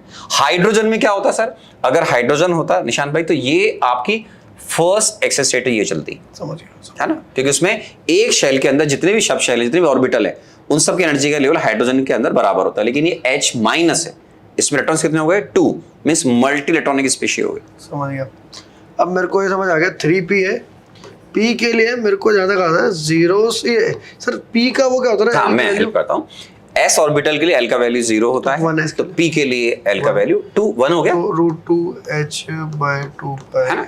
l का वैल्यू 1 ले लीजिए आप। √2। एक बार मैं बाकी ऑप्शन चेक करूँ? यस, हाँ, कर लो आराम। B answer. हाँ, ठीक है एकदम। ओके, यार मेरे लिए एक नया कॉन्सेप्ट है। हाँ, थोड़ा सा ध्यान ये रखना वाला, होता है इसमें। इसमें बच्चों को गाइड करता हूँ कि ये जो पार्ट है, ये एनसीईआरटी मिलेगा, जिसको बच्चे बहुत नॉर्मल लेते हैं और बहुत सिली मिस्टेक करते हैं। तो मैंने इससे क्योंकि सर मैंने ये कभी मतलब ये सब टुकड़ों में पढ़ा हुआ है, पर ये एक ऐसा कॉन्सेप्ट कि जिसको अप्लाई करके क्वेश्चन किया जाए, ऐसे नहीं देखा। हाँ, ये एडवांस के हिसाब से। और मैं इसको कॉन्सेप्ट को अगर अपने शब्दों में बोलूँ, आप बताना मैं सही सोच रहा हूँ कि नहीं। इसका मतलब ये है, सिंगल इलेक्ट्रॉन स्पीशीज में तो सीधा सीधा चलता है, वो उसमें मेन जो प्रिंसिपल क्वांटम नंबर है वही मैटर करता है। वही मैटर करता है। सिंपल एग्जाम्पल, बच्चों ने बहुत प्रॉब्लम सॉल्व की है। ग्राउंड स्टेट n की value 1, first excited state n की value 2, second excited state n की वैल्यू 3। तो उसमें जो n की वैल्यू 2 ले रहे हो, वो शेल नंबर है बेसिकली। Shell number. आज बच्चे जानते हैं शेल के अंदर सब शेल के अंदर ऑर्बिटल्स होते हैं। यस। तो सेकंड शेल में जितने भी ऑर्बिटल की एनर्जी का लेवल इक्वल होगा हाइड्रोजन के लिए, सिंगल इलेक्ट्रॉन स्पीशीज के लिए। ये मल्टी इलेक्ट्रॉन है, और जब मल्टी इलेक्ट्रॉन होता है तो वहां पे ऑर्बिटल बन जाता है। बिल्कुल। आप इंक्रीजिंग ऑर्डर में भर रहे हो ना, 1s2 2s2 p6 कर रहे हो आप, जैसे आप खुद ही कर रहे हो, आप फिलिंग कर रहे हो। इलेक्ट्रॉन ये 2 ही हाँ हैं, जी। लेकिन 1s2 में है। लेकिन अब आप बोल रहे हो उसमें, जब आप बात कर रहे हो electron present in fourth excited state बोला है आपने। ओके, तो यानी अच्छा, एक चीज मैं लिख के पूछना चाहता हूँ। मान लो फाइनल इलेक्ट्रॉनिक कॉन्फ़िगरेशन क्या ये हो जाएगी?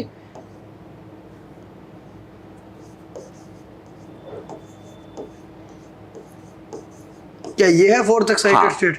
आपने बोला है और angular orbital angular momentum of electron present in fourth, तो ये इसका फोर्थ इलेक्ट्रॉन जो है, सेकंड इलेक्ट्रॉन यहाँ पर प्रेजेंट होगा, इसके लिए बात हो रही है। इसके लिए बात हो रही है, एकदम सही जा रहे हो, सही जा रहा हूँ, समझ गए। ओके, समझ गया, ये आ गया अपना। तो देखो जी, एडवांस के लिए ये ट्रिकी क्वेश्चन है, जरा सी मिस्टेक करोगे, अगर आपको स्टेट क्लियर नहीं है तो आपसे प्रॉब्लम सॉल्व नहीं है, लेकिन अगर आपको मालूम है तो ये प्रॉब्लम आपका विद इन 2 मिनट 3 मिनट आराम से सॉल्व होगा, है ना। मेरे को तो लगता है अगर कॉन्सेप्ट मुझे पता होता 1 मिनट तो शायद और भी जल्दी 30 सेकंड में। नहीं, लेकिन बच्चों को इजी करना चाहिए कि एल का वैल्यू 1 आएगा, फिर सिली मिस्टेक कर दोगे, अब 0 1, बच्चों को थोड़ा ध्यान देना चाहिए।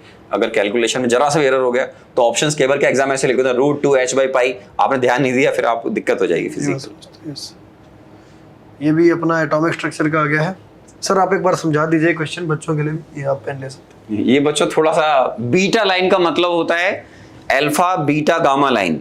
तो आप जिस भी सीरीज की बात करेंगे उसमें n1 का वैल्यू आपको मालूम होना चाहिए। फॉर एग्जांपल बामर सीरीज के लिए n1 का वैल्यू 2 होता है। लाइमन बामर पास्चन ब्रैकेट आपने स्टडी किए होंगे, ठीक है। अब आप बोलते हो बीटा लाइन, तो बीटा लाइन का बामर सीरीज बोलते ही आपका n1 का वैल्यू 2 हो जाएगा, बीटा लाइन बोलते ही n2 का वैल्यू आपका कितना हो जाएगा 4। समझ गया, है ना। अब ये क्वेश्चन आगे डिफिकल्ट इसलिए हो रहा है क्योंकि ये जो फोटोन एमिट हो रहा है इसको एब्जॉर्ब कर रहा है इलेक्ट्रॉन जो हाइड्रोजन एटम के अंदर ग्राउंड स्टेट में है। ओके। अब ये if uncertainty in position is equal to de Broglie wavelength, then uncertainty de Broglie wavelength निकालनी है आपको। लैम्डा आपको जो है उसके बारे में हिंट दे रखा है, पोजीशन और डी ब्रोगली वेवलेंथ। देखो क्या है, ये प्रॉब्लम नया फ्रेम किया गया है, या ऐसे क्वेश्चन मेरी बुक के अंदर भी हैं कुछ अलग तरह के थोड़े से, कि आपने जो हाइजेनबर्ग अनसर्टेनिटी प्रिंसिपल पढ़ा है वो delta X into delta P greater than equal to h/4π पढ़ा है, राइट सर। लेकिन मैं यहां पर अनसर्टेनिटी इन वेवलेंथ की बात कर रहा हूं। आपके लिए हिंट ये है कि वेवलेंथ जो होता है दैट इज h/p। तो आपको इस फॉर्मूले को कन्वर्ट करना पड़ेगा अनसर्टेनिटी इन वेवलेंथ के अंदर, कन्वर्ट करना पड़ेगा इस फॉर्मूले को। ये सर ने नहीं बोला है, हाइजेनबर्ग ने, ये अपन बोल रहे हैं, फिर हम इस पर कैलकुलेशन कर पाएंगे, है ना। Okay okay. हिंट जो है ये है कि h/p is equal to lambda. तो मेरे को एक चीज़ ऐसी लग रही है, डेल्टा एक्स डेल्टा पी क्या था सर, वो क्या होता है? हाँ, क्या होता है? Greater than equal to h/4π। इससे ज्यादा रहेगी अनसर्टेनिटी का प्रोडक्ट। आप तो इक्वल से सॉल्व कर लीजिए, ज्यादा तो कुछ भी हो सकता है। ओके, इक्वल माने, हाँ समझ गया, इक्वल से सॉल्व कर सकते हैं। इसको इक्वल कर दिया।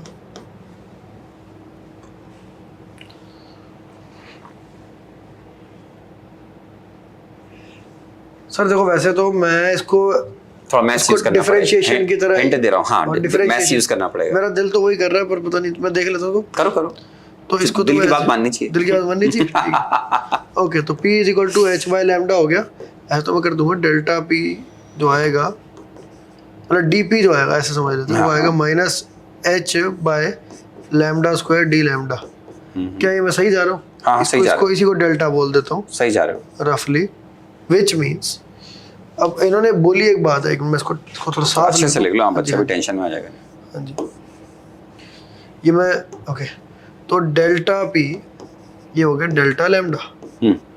ओके, अब डेल्टा p और डेल्टा x, यहाँ नेगेटिव सिग्निफिकेंस नहीं होगा बिकॉज आप वेवलेंथ निकाल रहे हैं, वेवलेंथ Uncertainty, नेवर बी हाँ नेगेटिव, जी, हाँ तो कोई प्रॉब्लम नहीं है। आप just consider only positive sign, है ना। ये भी ठीक है, मेक सेंस।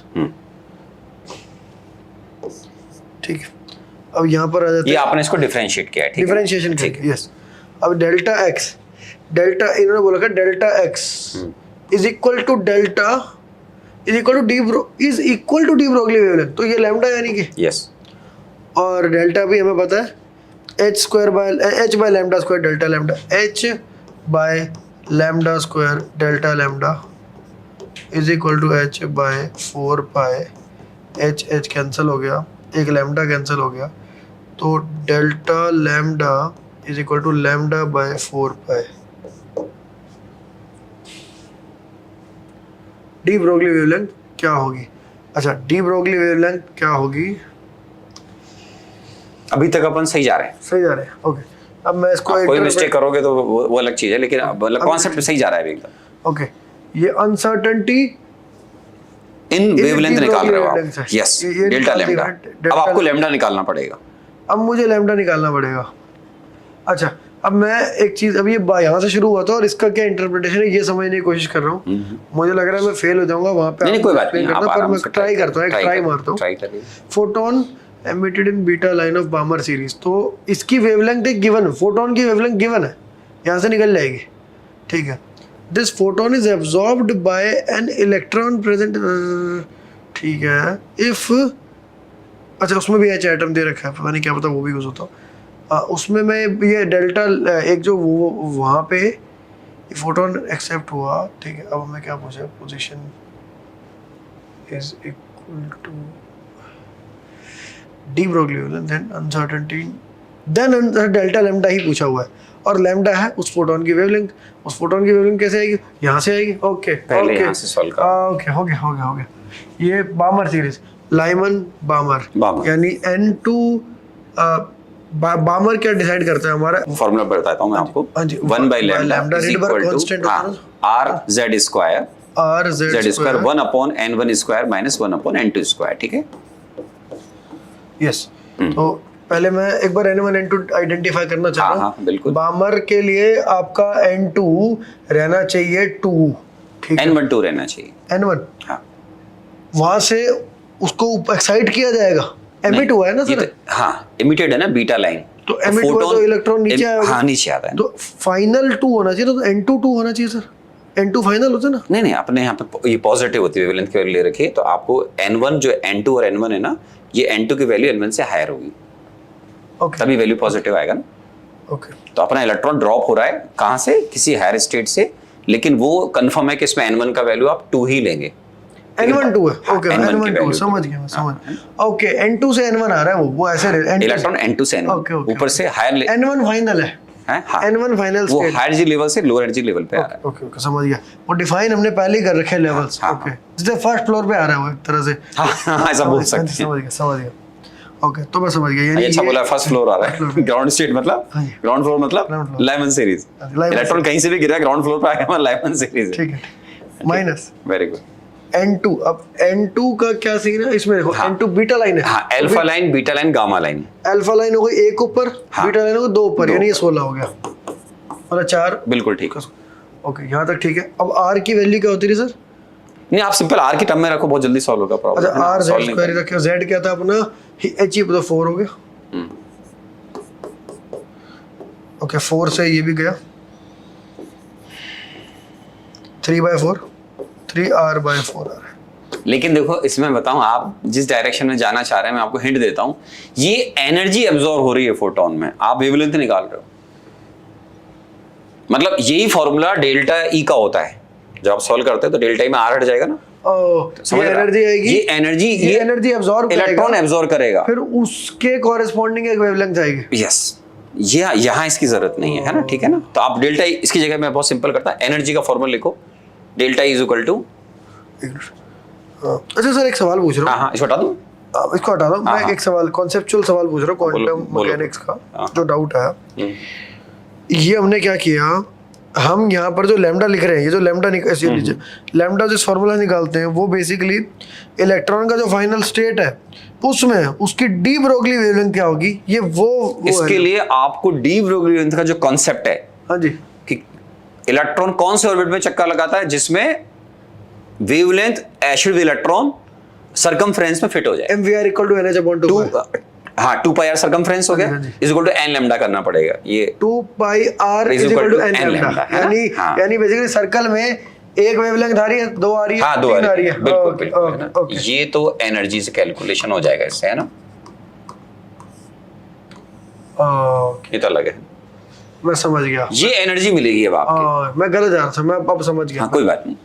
तो अब मैं लिखता हूँ उसको 13.6, इस बार मेरे को यहाँ दे रखा है, क्या है वो तो वही रहेंगे, हाँ, Z भी 4 आएगा, ये आना चाहिए था, अब 12/16 था मेरे ख्याल, जहाँ तक नहीं, आराम से सॉल्व कर लीजिए, अब तो इरेजर यूज कर लिया करो, चलो जो भी करना हो। 1/4 - 1/16, हाँ, ठीक है, और Z स्क्वायर मत भूलो आप, Z स्क्वायर भी आएगा यहाँ पे, यहाँ Z स्क्वायर 4 आएगा, which is 4, हाँ 4 आ जाएगा, दिस इज डेल्टा E, ये आ गया 13.6 × 3/4, ठीक है, ये मैं सही कर रहा हूँ क्या, मैं कर ही देता हूँ ना इसको इज्जत से, पहले सर मैं कर लेता था स्किप करके, और नहीं, पर फिर भी आपकी प्रैक्टिस अच्छी है, मतलब ऐसी बात नहीं है, you are doing very good. पहले सर मैं छूट नहीं पाता रहा, उसे अपना क्या है मैं मिस कर जा रहा हूँ, वो आदत है तो वही स्किप करने की। नहीं बट हाँ जी। आप बहुत अच्छा ट्राई कर रहे हो ना, कैलकुलेशन भी करना आना चाहिए आदमी को, और आप देखो तो कैलकुलेशन बहुत हार्ड नहीं है इसमें, हाँ जी। बट टाइम तो लगता है देखो एडवांस। हाँ मैं गलत कर रहा हूँ, अब सही 16, ये 4 -1 आना था, 3 आना चाहिए था वहाँ पे, हाँ 3 आना 3/4 होना चाहिए। कैलकुलेशन सर बिल्कुल ही टच छूट गया है, 3/4 अब सही है। 3/4 आराम से क्लियर लिख लो, फिर गड़बड़ हो जाएगी। इसको 3/3 13.6 3/4 है, मैं इसको ऐसे ही रखना चाहता हूँ, इसको हाँ, मैं हाँ। सॉल्व नहीं करना चाहता। ठीक है, बिल्कुल सही हाँ है, जी। ऐसे ही करना चाहिए एग्जाम में पूरा कंप्लीट हो। हाँ आराम से हाँ जी, पेज ऐड कर लीजिए। हाँ हाँ जी। अब ये है 13.6 × 3/4 इज इक्वल टू, उधर अब क्या हो रहा है नए उसमें, ये ग्राउंड स्टेट में एब्जॉर्ब हुई है, बहुत ईजी है। तो यहाँ पर मैं फिर से लिखूँगा, यहाँ पर मैं एनर्जी से निकालूंगा, फाइनल स्टेट निकालना चाहता हूँ, मैं निकालना चाहता हूँ N2 निकालूंगा मैं उसका। N2 आएगा कैसे फिर से 13.6 × और यहाँ 1 है z, कोई प्रॉब्लम नहीं, 1/n 1 square minus 1/n2 square. यहाँ पर into 1 कैसे कर दो वो तो मैटर नहीं करता है हाइड्रोजन के N1 लिए। is 1 हाँ क्योंकि ग्राउंड स्टेट से चालू किया हमने। बिल्कुल बिल्कुल ठीक है। और अब हम 13.6 को काटेंगे, 1/4 is equal to 1/n2 square, n2 is equal to 2, n2 is equal to 2 आ गया। इसका मतलब फलस्वरूप n2 इक्वल टू 2 है। तो ओके, अब उसमें हमें डी ब्रोगली वेवलेंथ निकालनी है, और n2 इक्वल टू 2 में अब हम फिर से लगाएंगे 1/λ is equal to r 1/r था ना, नहीं r z स्क्वायर, और यहाँ पे 1/n1 square minus 1/n2 square. क्या यहाँ माइनस का साइन नहीं आना चाहिए मेरे ख्याल में यहाँ पे, नहीं आएगा। ये इलेक्ट्रॉन की डी ब्रोगली वेवलेंथ हाँ, यहाँ हाँ। सिर्फ 1/n स्क्वायर होना चाहिए, ठीक है। और n हमें गिवन है, वो है नहीं क्या कर रहे हो आप, मतलब ये क्यों काटा आपने? देखो अभी थोड़ी सी गड़बड़ क्या हो रही है, जो आराम सुनो। आपने जो एनर्जी की कैलकुलेशन की वो एनर्जी किसको गई? वो हाइड्रोजन एटम। बिल्कुल, ये देखो आप लास्ट पेज पे आओ, बिल्कुल यहाँ तक बिल्कुल सही जा रहे हैं अपन, है ना, बिल्कुल सही जा रहे हैं। ये एनर्जी किसने गेन कर ली अब? हाइड्रोजन एटम ने। वो पेज खांगे आपने अभी, कैलकुलेशन कहता है ये वाला, वो नहीं है, ये था क्या? हाँ ये था, है ना। अब ये इलेक्ट्रॉन जो हाइड्रोजन एटम का था उसने उस एनर्जी को गेन किया, आपने कैलकुलेशन के ग्राउंड स्टेट से ट्रांसफर होकर ये कहां पर चला गया? 2 में चला गया, मतलब इसका शेल नंबर 2 आ गया। हाँ जी। अब आपके लिए हिंट है कि 2πr = n λ होता है। ओके ओके, अच्छा ये गलत है, ये तो फोटोन का ये तो गलत है, तो समझ गया। आराम से करिए। ये तो फोटोन है, ये तो फोटोन है, फोटोन की थोड़ी बहुत नहीं, अब मैं बोलूँगा sir 2πr should be equal to n lambda. बिल्कुल सही। ये तो lambda is equal to 2πr/n, और n2 है तो lambda is equal to πr, ठीक है। यहाँ पे हम सही जा रहे हैं, अभी ठीक जा रहे हैं। ओके। क्या मुझे यहाँ r निकालना चाहिए? हाँ, ओके, तो r उसका होता है रीजन है कि आपको मालूम है कि आपका इलेक्ट्रॉन इस समय, मतलब आपका मतलब हाइड्रोजन का जो इलेक्ट्रॉन है वो n = सेकंड शेल में प्रेजेंट है, तो उसकी रेडियस निकालनी ये सर सही लिखा ना, 0.5 बिल्कुल सही। n square by 0.529 n² / z angstrom में आएगा। n² / z, तो ये 4/z कुछ नहीं है, और पाई यही है। ओके, क्या इसका आंसर एमसीक्यू में से निकालना है? अब यहाँ से लैम्डा आ जाएगा, नहीं ये भी हो जाएगा, अब यहाँ से लैम्डा आ जाएगा, फिर आपने जो फॉर्मूला डिराइव किया उसमें अपन रख देंगे, ठीक है। λ/4π करना है बस, है ना, ये इसमें रख देंगे, 4π कर देंगे तो 0.4452 नहीं हो गया आंसर, ठीक। विच तो कैलकुलेशन करना पड़ेगा। ए आंसर, ठीक है, चेक करो, पीछे आगे जाओ, हाँ सॉल्यूशन पे जाओ, ए। ठीक है। अप्रोच बच्चों को बताता हूँ। बच्चों ये आपने पहले कैलकुलेशन किया, निशान भाई ने पहले कैलकुलेट किया, n का वैल्यू 2 है, परफेक्ट थे, इनको इसमें मार्क्स मिलने चाहिए। फिर 2πr = n लैम्डा, हमने यहाँ r की वैल्यू पुट कर दी, और यहाँ से आपने लैम्डा कैलकुलेट कर लिया, जो भैया ने भी अब कैलकुलेट किया आपके सामने। सोचो कितना सोच रहे हो, इतने साल हो गए IIT करे हुए। यहाँ से जो फॉर्मूला डेराइव किया वो अप्लाई कर दिया, आपका आंसर आ गया 0.529। वेरी गुड निशान, वेरी गुड, शाबाश। इसमें सर मैं एक थोड़ा डिफिकल्ट है, देखो आपने कहा कि सर मुझे थोड़ा चैलेंजिंग क्वेश्चन चाहिए, फॉर्मूला बेस्ड नहीं आना चाहिए, थॉट प्रोसेस डेवलप होता है बच्चों का। ऐसे देखो, ये जेईई मेन के हिसाब से इटसेल्फ एक क्वेश्चन है, ये जेईई मेन के साथ अपने आप एक क्वेश्चन है, ये जेईई मेन का अपने आप, ये तो जेईई एडवांस हो गया क्योंकि आपने इसमें डिफरेंशिएशन किया था। हाँ जी। तो ये कुल मिला के 3 क्वेश्चन है एक तरीके से छोटे छोटे अपन एक ही क्वेश्चन में लगा रखे हैं, मल्टी कॉन्सेप्ट प्रॉब्लम। मुझे तो सर ये देखने को मिल रहा है कि एक एडवांस का क्वेश्चन ना हो पाए वो अच्छा है, वर्सेस मेंस का हो जाए। मतलब ना हो के आपने कितना सीखा कोई बात नहीं, और करके आपने क्या कर लिया, अगर भाई, बहुत हल्का क्वेश्चन किया तो। जिसको बोलते हैं ना कि मौत तो शहीद की अच्छी होती हाँ जी सर। और बात है इसमें मुझे काफी है। अरे सारे एक्चुअली सीखना है, ये तो अपन एक एग्जांपल कोड कर रहे हैं, but whole life is learning process. सीखिए आप, मैं स्टिल आई एम लर्निंग। क्या दिक्कत है उसमें? क्या चीज़ माइंड स्लिप हो जाती है कभी कभी ना, प्रॉब्लम सॉल्व कर समय कुछ माइंड स्लिप हो गए तो अप्रोच गलत हो जाएगी आपकी। और सर इसमें मैं कहना और भी चाहता हूँ कि इतने डेप्थ में मैंने पहली बार क्वांटम मैकेनिक्स जो हम पढ़ते हैं उसको ढंग से लगाना सीखा। मैंने पहली बार वो जो H- वाला जो था, मल्टीपल इलेक्ट्रॉन स्पेशीज, उसकी बात करी, उसको समझा, मुझे अप्लाई किया। अप्लाई किया। कहीं ना कहीं है तो एनसीईआरटी में वो चीज़ है, लेकिन एप्लीकेशन नहीं है। नहीं आएगा सर, वो सही बात। थ्योरी तो मेरे ख्याल से है ही, थ्योरी तो इलेक्ट्रॉनिक कॉन्फ़िगरेशन है वो तो है ही। और फिर बात इसकी करें तो इसमें मेरे को बहुत क्लियर बातें पता चली कि वहाँ पे हमने जो हीलियम में किया था, जो भी वो इलेक्ट्रॉनिक्स वो बहुत अच्छा क्वेश्चन। हाँ, हीलियम से अभी जो यही वाला क्वेश्चन है, हाँ, ये थोड़ा डिफरेंट होगा। हीलियम से निकला फोटोन, वो फोटोन हाइड्रोजन ने अब्जॉर्ब किया, उसमें एक्साइट हुआ। एक्साइट होने के बाद इलेक्ट्रॉन की डी ब्रोगली वेवलेंथ हमने निकाली जो कि 2πr = n लैम्डा से निकलती है। तो ये इलेक्ट्रॉन अगर सेकंड शेल में रिवॉल्व कर रहा है तो n की वैल्यू जो है आपने 2 ली है, तो आपने कैलकुलेट किया ना, तो अब उसमें सरकमफ्रेंस के अंदर उसका इलेक्ट्रॉन के साथ में एसिड वेवलेंथ फिट होनी चाहिए। यस, तो आपने फिट कर दिया ना, 2πr = n लैम्डा ले लिया आपने। अब बस इतना सा अप्रोच का फर्क आता है, वो कभी कभी आएगा कि आपने पहले इधर n लिखा या हमने r का वैल्यू रख दिया, एक n कैंसिल कर लो, पहले करो बाद में करो, कोई फर्क नहीं पड़ने वाला है, अंत में लैम्डा आपका यही आएगा। और इसमें फिर हाइजेनबर्ग भी लग गया। हाइजेनबर्ग भी सीधा नहीं लगा, आपने इसमें डिफरेंशिएशन किया है ना, ऐसा एक प्रॉब्लम मेरी बुक के अंदर भी है, लेकिन ये थोड़ा सा चेंज करते। काबिल तारीफ सर, प्रॉब्लम भी बनाने वाला भी मतलब बढ़िया जिसने बनाया है। आपने बनाया क्या? इस प्रॉब्लम के अंदर चेंजेस किए करते हैं हम लोग, है ना, मतलब ऐड करना होता है बेसिकली, एक पार्ट को दूसरे पार्ट में ऐड कर दिया। मान लो पहले प्रॉब्लम यहीं तक रह गया था, फिर उसको और एक्सटेंड कर दिया, तो ये तो करते रहते हैं हम लोग, है ना, कभी इधर कर दिया कभी उधर कर दिया, एज पर डिजाइन। काफी जबरदस्त है। और सर थर्मो वाला भी 1-2 क्वेश्चन तो ले लो।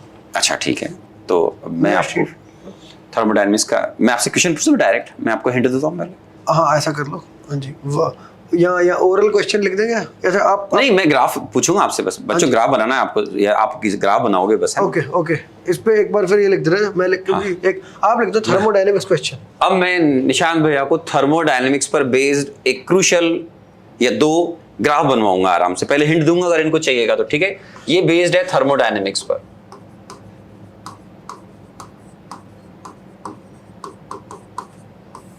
ठीक है, आपको मैं पहले एक रिवर्सिबल प्रोसेस रिलेटेड बात करता हूं, जो आपने फिजिक्स में पढ़ा हुआ है, केमिस्ट्री में पढ़ा हुआ है, कि जब हम पीवी डायग्राम बनाते हैं, पीवी डायग्राम, ठीक है, तो हम जब गैस का एक्सपेंशन करते हैं, तो आप इनिशियल स्टेट अगर सेम लेंगे तो आइसोथर्मल और एडियाबैटिक में आपका केवल स्टीपनेस स्लोप का फर्क होता है, ठीक है ना। तो आपने जैसे एक पॉइंट ये लिया और एक पॉइंट ये लिया, है ना, तो ये 2 अलग अलग पॉइंट आएंगे। पॉइंट मान लो ये पॉइंट ए है, ये पॉइंट आपका बी और सी है, ठीक है। तो इसमें आइसोथर्म और एडियाबैट आपके अलग अलग होते हैं, यस, है ना। अगर मैं ये एक्सपेंशन के ग्राफ की जगह मैं अगर कंप्रेशन ग्राफ बनाऊं, इस ग्राफ को बनाते समय आपने सेम वॉल्यूम लिया है, तो सेम वॉल्यूम अगर लेंगे तो प्रेशर ऑब्वियसली डिफरेंट होगा, है ना। तो ये देखिए आपका प्रेशर दोनों के अलग अलग जाएंगे, है ना। अब आपको कंप्रेशन पे मुझे पहले तो ये सोचना पड़ेगा आपको कि दोनों ये एक्सपेंशन है। हाँ, ये आइसोथर्म है कि इसमें से कौन सा आइसोथर्म है, कौन सा एडियाबैटिक है, मालूम है आपको? कौन सा आइसोथर्म है? एसी है, तो आइसोथर्म एबी है और एडियाबैट एसी है, क्योंकि ये स्टीपर है। ठीक है, तो ये आपने कहा ये आइसोथर्म है। हाँ जी, मुझे ये भी याद है, इसका -p/v स्लोप है और इसका -γ/p/v स्लोप है। बिल्कुल, और गामा >1 है। हाँ, या फिर आप मैथमेटिकल भी जाते हैं कि भाई एक में होता है pv = 1 = कांस्टेंट, ऐसे भी करते हैं बच्चों की तरह, एक pv की power gamma = k, where the value of gamma = greater than 1 always. तो आप सेम फाइनल वॉल्यूम रखते हुए आप प्रेशर अलग निकालेंगे तो आपके दोनों प्रेशर डिफरेंट आते हैं सर, है ना। ट्रू, ये ट्रू है बिल्कुल। ये आपका हो गया p आइसो और ये हो गया आपका p ADI। Yes done. अब आपको इसका सिंपल, कई बच्चों से मैं ग्राफ बनाता हूँ क्लास में ऑफलाइन में, तो मैं बच्चों ग्राफ कॉपी देखता हूँ, तो कई बच्चे बड़े आराम से बनाते हैं, लेकिन कई बच्चे नहीं बना पाते हैं। वही थॉट प्रोसेस मैं केवल देखना चाह रहा हूँ। इजी पार्ट है, ऐसा कुछ नहीं है क्लास में, लेकिन फिर भी मेजॉरिटी ऑफ स्टूडेंट अटकते हैं इसके अंदर, सोचते काफी ज्यादा है। तो अब हम कंप्रेशन करेंगे। कंप्रेशन का ग्राफ बना रहे हैं और स्टार्टिंग पॉइंट सेम है। हाँ, स्टार्टिंग पॉइंट तो सेम रखेंगे कंपैरिजन करने के लिए। Okay. अब आप सोच लीजिए, ये काफी हद तक फिजिकल केमिस्ट्री का कम और मैथ का क्वेश्चन और सेम रख लीजिए कि फाइनल वॉल्यूम सेम है, ओके, इनिशियल वॉल्यूम सेम है, फाइनल वॉल्यूम सेम है। इनिशियल ये फाइनल वॉल्यूम सेम रहेगी, सेम के फाइनल कंप्रेशन रहेगी तो फाइनल वॉल्यूम तो अलग हो जाएगी, इनिशियल वॉल्यूम सेम होनी चाहिए ना सर। कंपैरिजन दो तरीके से किया जाता है, या तो देखो आप देखो यहाँ पर आपका फाइनल वॉल्यूम ये सेम, फाइनल वॉल्यूम सेम है। अब ओके, देखो कंपैरिजन दो तरीके से होता है, या तो हम फाइनल प्रेशर सेम ले लें या फाइनल वॉल्यूम सेम ले लें। समझ गया। तो फाइनल प्रेशर सेम में तो ये ग्राफ उल्टा बन जाएगा, यही होना चाहिए ना सर, अगर फाइनल प्रेशर सेम करना है। फाइनल प्रेशर अलग अलग आ गया ना, अपना पी आइस और पी एडी अलग अलग आ गया, ये एक्सपेंशन ग्राफ है ना। तो फाइनल इसको उल्टा कर देंगे तो फाइनल प्रेशर यहाँ पे हाँ आ जाएगा। करो, तो, बस यही करना है, आप करो, ये रहा ग्राफ, ये रहा ना। ओके यहाँ करना, ये तो सेम ग्राफ बनेगा एज इट इज अगर फाइनल प्रेशर सेम है तो।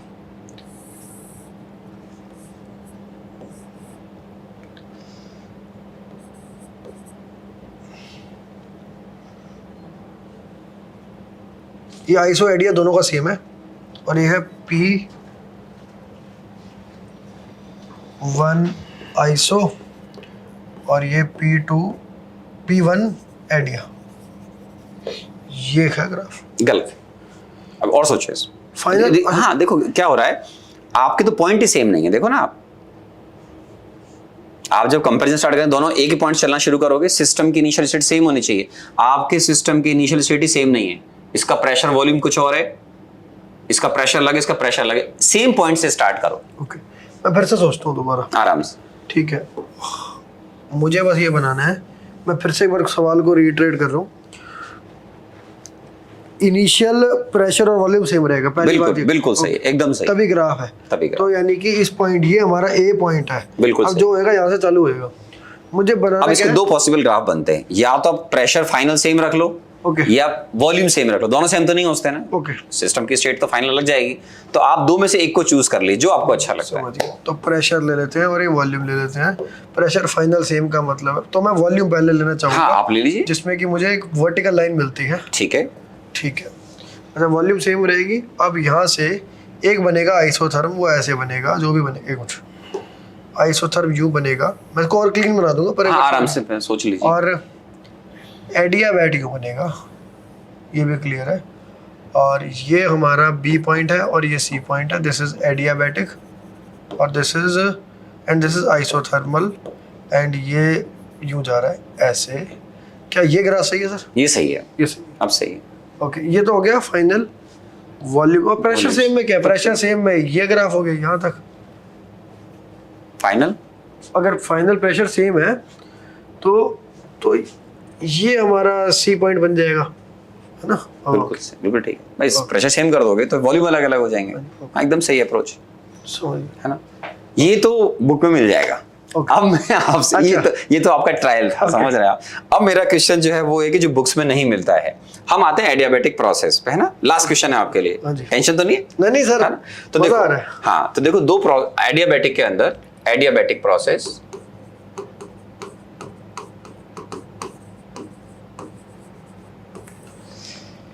डेल्टा यू आपका डब्ल्यू के इक्वल होता है और डब्ल्यू आपका आइडियल गैस के लिए एन सीवीएम डेल्टा टी होता है, ठीक है ना। यस, सीवीएम को आप एन आर अपॉन गामा -1 भी लिखते हैं इनटू डेल्टा टी, डेल्टा को मतलब T2 - T1। बिल्कुल तो आपके लिए है ना, ये तो बहुत इजी है क्योंकि क्यू इसमें 0 होता है, ठीक है, बहुत इजी पार्ट है। तो यहाँ delta is equal to W, ये फॉर्मूला आपका डब्ल्यू रिवर्सिबल पे भी लगता है और डब्ल्यू इरिवर्सिबल पे लगता है। मैं आपको हिंट दे रहा हूँ, है ना। ये तो यहाँ तक तो कॉमन चीज है, Q 0 है तो डेल्टा डब्ल्यू के बराबर ही होगा। और आइडियल गैस के लिए डी हमेशा एन सीवीएम dt था, इंटीग्रेट कर दिया, फॉर्मूला आ गया। राइट। अब मैं आपको हिंट दे रहा हूँ कि आपको समय हो गया कि हम जब रिवर्सिबल और इरिवर्सिबल प्रोसेस करते हैं, इरिवर्सिबल मतलब फास्ट प्रोसेस, रिवर्सिबल मतलब एक्सट्रीमली स्लो प्रोसेस, तो इन दोनों में, हाँ इन दोनों में फाइनल टेम्परेचर डेफिनेटली अलग जाएगा, ठीक है, फाइनल टेम्परेचर अलग जाएगा। अब रिवर्सिबल के लिए कैलकुलेशन अलग होती है, इरिवर्सिबल के लिए फाइनल टेम्परेचर कैलकुलेशन अलग होती है। फॉर एग्जांपल सब बच्चों को आपको मालूम है एक फॉर्मूला था पीवी की power gamma is equal to constant. हाँ जी, पढ़ा होगा आपने सर? यस यस, बिल्कुल याद है मुझे। ये आपने पढ़ा होगा टीवी की पावर गामा -1, ठीक है ना, इज इक्वल टू कांस्टेंट। ये फॉर्मूले जब आपने डिराइव किए थे तो ये केवल रिवर्सिबल प्रोसेस पर अप्लाई होते हैं। ओके, किस पर लगते हैं? रिवर्सिबल प्रोसेस पर। उसका रीजन क्या है? रिवर्सिबल प्रोसेस में हम एक्सटर्नल प्रेशर को इंटरनल प्रेशर से रिप्लेस कर देते हैं। हम्म, अगर आप भूल गए हो तो d is equal to D Q plus D W, ठीक है, ये तो जीरो हो गया, ठीक है। इसको आप लिखोगे n CVM dt, ठीक है। इसको लिखोगे आप minus P extend to dv। ये उन बच्चों को बता रहा हूं जिनको रिवर्सिबल इरिवर्सिबल क्लियर नहीं होता है। रिवर्सिबल में हम P एक्सटर्नल को इंटरनल से रिप्लेस कर देते हैं, क्योंकि हमेशा होता है रिवर्सिबल प्रोसेस में इंटरनल प्लस माइनस dp। ये वैल्यू नेग्लिजिबल नहीं होती है किसमें, इरिवर्सिबल प्रोसेस में, और रिवर्सिबल में ये नेग्लिजिबल वैल्यू होती है। Makes total sense, yes. तो उससे क्या होगा, अगर नेग्लिजिबल होगी तो P इंटरनल के बराबर हो जाएगा, और इंटरनल प्रेशर मतलब गैस का प्रेशर nRT/V। तो इसको आप रिप्लेस कर दोगे तो ये रिलेशंस निकल कर आते हैं। ये तो अपना काम हो गया है ना। लेकिन इरिवर्सिबल प्रोसेस में we can not replace external pressure by internal pressure. तो आपको बस इसी को यहीं से इंटीग्रेट करना होता है और यहीं से फाइनल टेम्परेचर निकालना होता है, ठीक है। तो ये NCO delta T minus P external into delta V हो जाएगा। यहाँ डिफरेंस क्रिएट हो जाता है।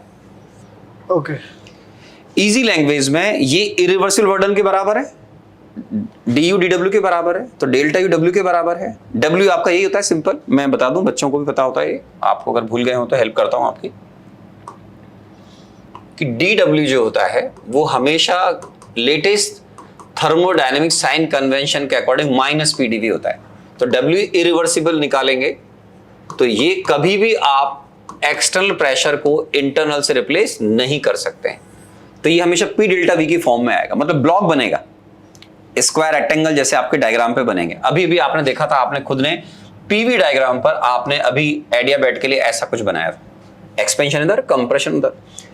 ये रिवर्सिबल के लिए, ये किसके लिए, रिवर्सिबल के लिए। इरिवर्सिबल में आपका ब्लॉक बनेगा, ओके, स्क्वायर रेक्टेंगल जैसा ब्लॉक बनेगा, डिपेंड करता है पीवी की वैल्यूज क्या है। तो आपको दो के इन्हीं दोनों का कंपैरिजन करना है, किसका, रिवर्सिबल का और इरिवर्सिबल का। एडियाबैटिक प्रोसेस चल रहा है। Okay, okay. मैं एक बार, मैं आपने मुझे समझाया, मैंने पूरा सुना है। और मैं एक हिंट देता हूं क्योंकि उसमें बहुत टाइम लग जाएगा। इरिवर्सिबल प्रोसेस का फाइनल टेम्परेचर हमेशा रिवर्सिबल से ज्यादा होता है, ये मैं हिंट देता हूं ना, इसमें बहुत टाइम लग जाएगा ना। अब आप आराम से सोचिए। ओके, मैं एक बार आपने जो बोला बस वो अपने शब्दों में रिपीट करना चाहता हूं, सो दैट मैं सही समझाऊंगा। बिल्कुल बिल्कुल। इरिवर्सिबल प्रोसेस फास्ट होता है और वो स्लो होता है रिवर्सिबल। और हम फॉर्मूला, ये जनरल फॉर्मूला है, यहाँ तक तो सेम है। हाँ जी, और यहाँ तक भी सेम ही है। हाँ, यहाँ तक भी सेम, बिल्कुल सही बोला। और P external equal to P internal हो जाता है, और P इंटरनल आता है गैस इक्वेशन से, NRT, ठीक है। जब गैस इक्वेशन से आता है तो यहाँ पे वो जो गामा वाली जो बात आती है वो आ जाती है, और वो वैसा इंटीग्रेशन हो जाता है। पर यहाँ पे हमने P एक्सटर्नल को कांस्टेंट मान के बाहर निकाला है, मतलब ये आपका इरिवर्सिबल प्रोसेस हो। समझ गया। और सर P इंटरनल कांस्टेंट नहीं होता, अगर यहाँ P इंटरनल से रिप्लेस करते तो कांस्टेंट नहीं होता वो, और प्रॉपर इंटीग्रेशन होती है यहाँ पर। ये मुझे बिल्कुल समझ में आ गया। तो ये इस तरह से कैलकुलेट होगा, ये इरिवर्सिबल एडियाबैटिक प्रोसेस है। इरिवर्सिबल एडियाबैटिक में ऐसा होगा। आपने ये सिखाया भी, ठीक है, ये मैं समझ गया हूँ। अब मेरे पे चैलेंज ये है कि मुझे, बच्चा कोई भी स्टूडेंट हो, कभी घबराए नहीं। इरिवर्सिबल प्रोसेस में हम जब इसको रिप्लेस नहीं करेंगे तो हर बार W minus P delta V ही आएगा। यस, इरिवर्सिबल प्रोसेस में, चाहे आप आइसोथर्मल लें, चाहे आप एडियाबैटिक लें, चाहे आइसोबारिक लें। आइसोबारिक में प्रेशर कांस्टेंट था, तो इन इरिवर्सिबल प्रोसेस W आपका ये आता है। ओके, क्योंकि बाहरी जो हम वर्क कर रहे हैं वो सेम है, एक्सटर्नल जो वर्क कर रहे हैं, क्योंकि पिस्टन पे जो हमने जोर लगाया होगा वो लगाया होगा, वही वर्क है। अब हमने एक में हीट को अलाउ नहीं किया जाने से तो एडियाबैटिक हो गया, किसी में मतलब टेम्परेचर कांस्टेंट का तो आइसोथर्मल हो गया, समझ गए। ओके, यही थ्योरी है, ठीक है। अब मुझे ये एडियाबैट दे रखा है इन रिवर्सिबल प्रोसेस, मुझे इसी के पैरेलल में बनाना है इरिवर्सिबल प्रोसेस का एडियाबैट ग्राफ। हाँ, ग्राफ बनाना है। हाँ, हिंट ये रहा। ओके, और एक बात और है, स्टार्टिंग यहीं से होगी। हाँ, बिल्कुल सही, बिल्कुल सही, बिल्कुल सही। कंप्रेशन कर रहे हैं अपन, आइडियल से कंप्रेशन कर रहे हैं। रिवर्सिबल अपन ऐसे जा ही रहे हैं, ये देखो आप, रिवर्सिबल अपन ऐसे जाएंगे। ये किसी भी किताब में आपको ग्राफ नहीं मिलेगा जो मैं आपसे पूछ रहा हूँ। आपको रिवर्सिबल और इरिवर्सिबल को कंपैरिजन अपने आप हो जाएगा, यहाँ पर बनाना है। हिंट जो दे रखे हैं ये, मुझे और आप A से B चले जाओ, एरो बना लीजिए, रिवर्सिबल का पाथ हो गया। अब आप आराम से सोचो। ओके, समय शुरू होता है अब। मेरे को एक आपका समय शुरू होता है अब। अमिताभ अवस्थी। Anyway, शुरू करते हैं। ये है with respect to pressure with respect to volume निकालनी है। अब प्रेशर इंटरनल जो होगा वो इंटरनल प्रेशर आइडियल गैस, ये इंटरनल प्रेशर होता है या मेरे ख्याल में इंटरनल प्रेशर होता है। आइडियल गैस, यहाँ पे मैं कहना चाह रहा हूँ ग्राफ में हाँ हाँ, इंटरनल प्रेशर बनाया जाता है राइट, ना कि एक्सटर्नल। वो फाइनल प्रेशर होता है। जब पिस्टन जब रुक जाएगा ना तो उसका फाइनल प्रेशर उसके एक्सटर्नल प्रेशर के बराबर होता है, पिस्टन रुकता है। Final pressure is equal to internal pressure. Final piston रुक गया तो उसका गैस का जो प्रेशर उसको P2 बोलते हैं। P1 initial pressure, P2 final pressure, तो P2 आपका P एक्सटर्नल के बराबर हो जाएगा। Okay. जब पिस्टन रुक जाएगा that time P external must be equal to P2। Okay okay मैंने पिस्टन क्यों रुकेगा आप बताओ। ओके, पिस्टन का प्रेशर P एक्सटर्नल होता है और गैस का प्रेशर P इंटरनल होता है। हाँ। एंड में एक्सटर्नल मतलब आप बाहर से जो प्रेशर लगा रहे हैं वो कम ज्यादा कुछ भी हो सकता है, उसी के अकॉर्डिंग एक्सपेंशन या कंप्रेशन होता है। ओके समझ गया। तो पिस्टन और फाइनल प्रेशर सेम है दोनों का। तो पहली बात तो फाइनल प्रेशर सेम है, वॉल्यूम सेम। वैसे तो आपने मुझे हिंट दे रखा है, मैं वो हिंट यूज़ कर ले रहा हूँ। तो अगर टेम्परेचर ज़्यादा है और प्रेशर सेम है, PV इक्वल टू nRT से प्रेशर सेम है, टेम्परेचर तो वॉल्यूम ज़्यादा है, ठीक है, वॉल्यूम ज़्यादा आएगी, वॉल्यूम ज़्यादा फाइनल वॉल्यूम। अगर प्रेशर सेम रखेंगे तो वॉल्यूम ज़्यादा आएगी।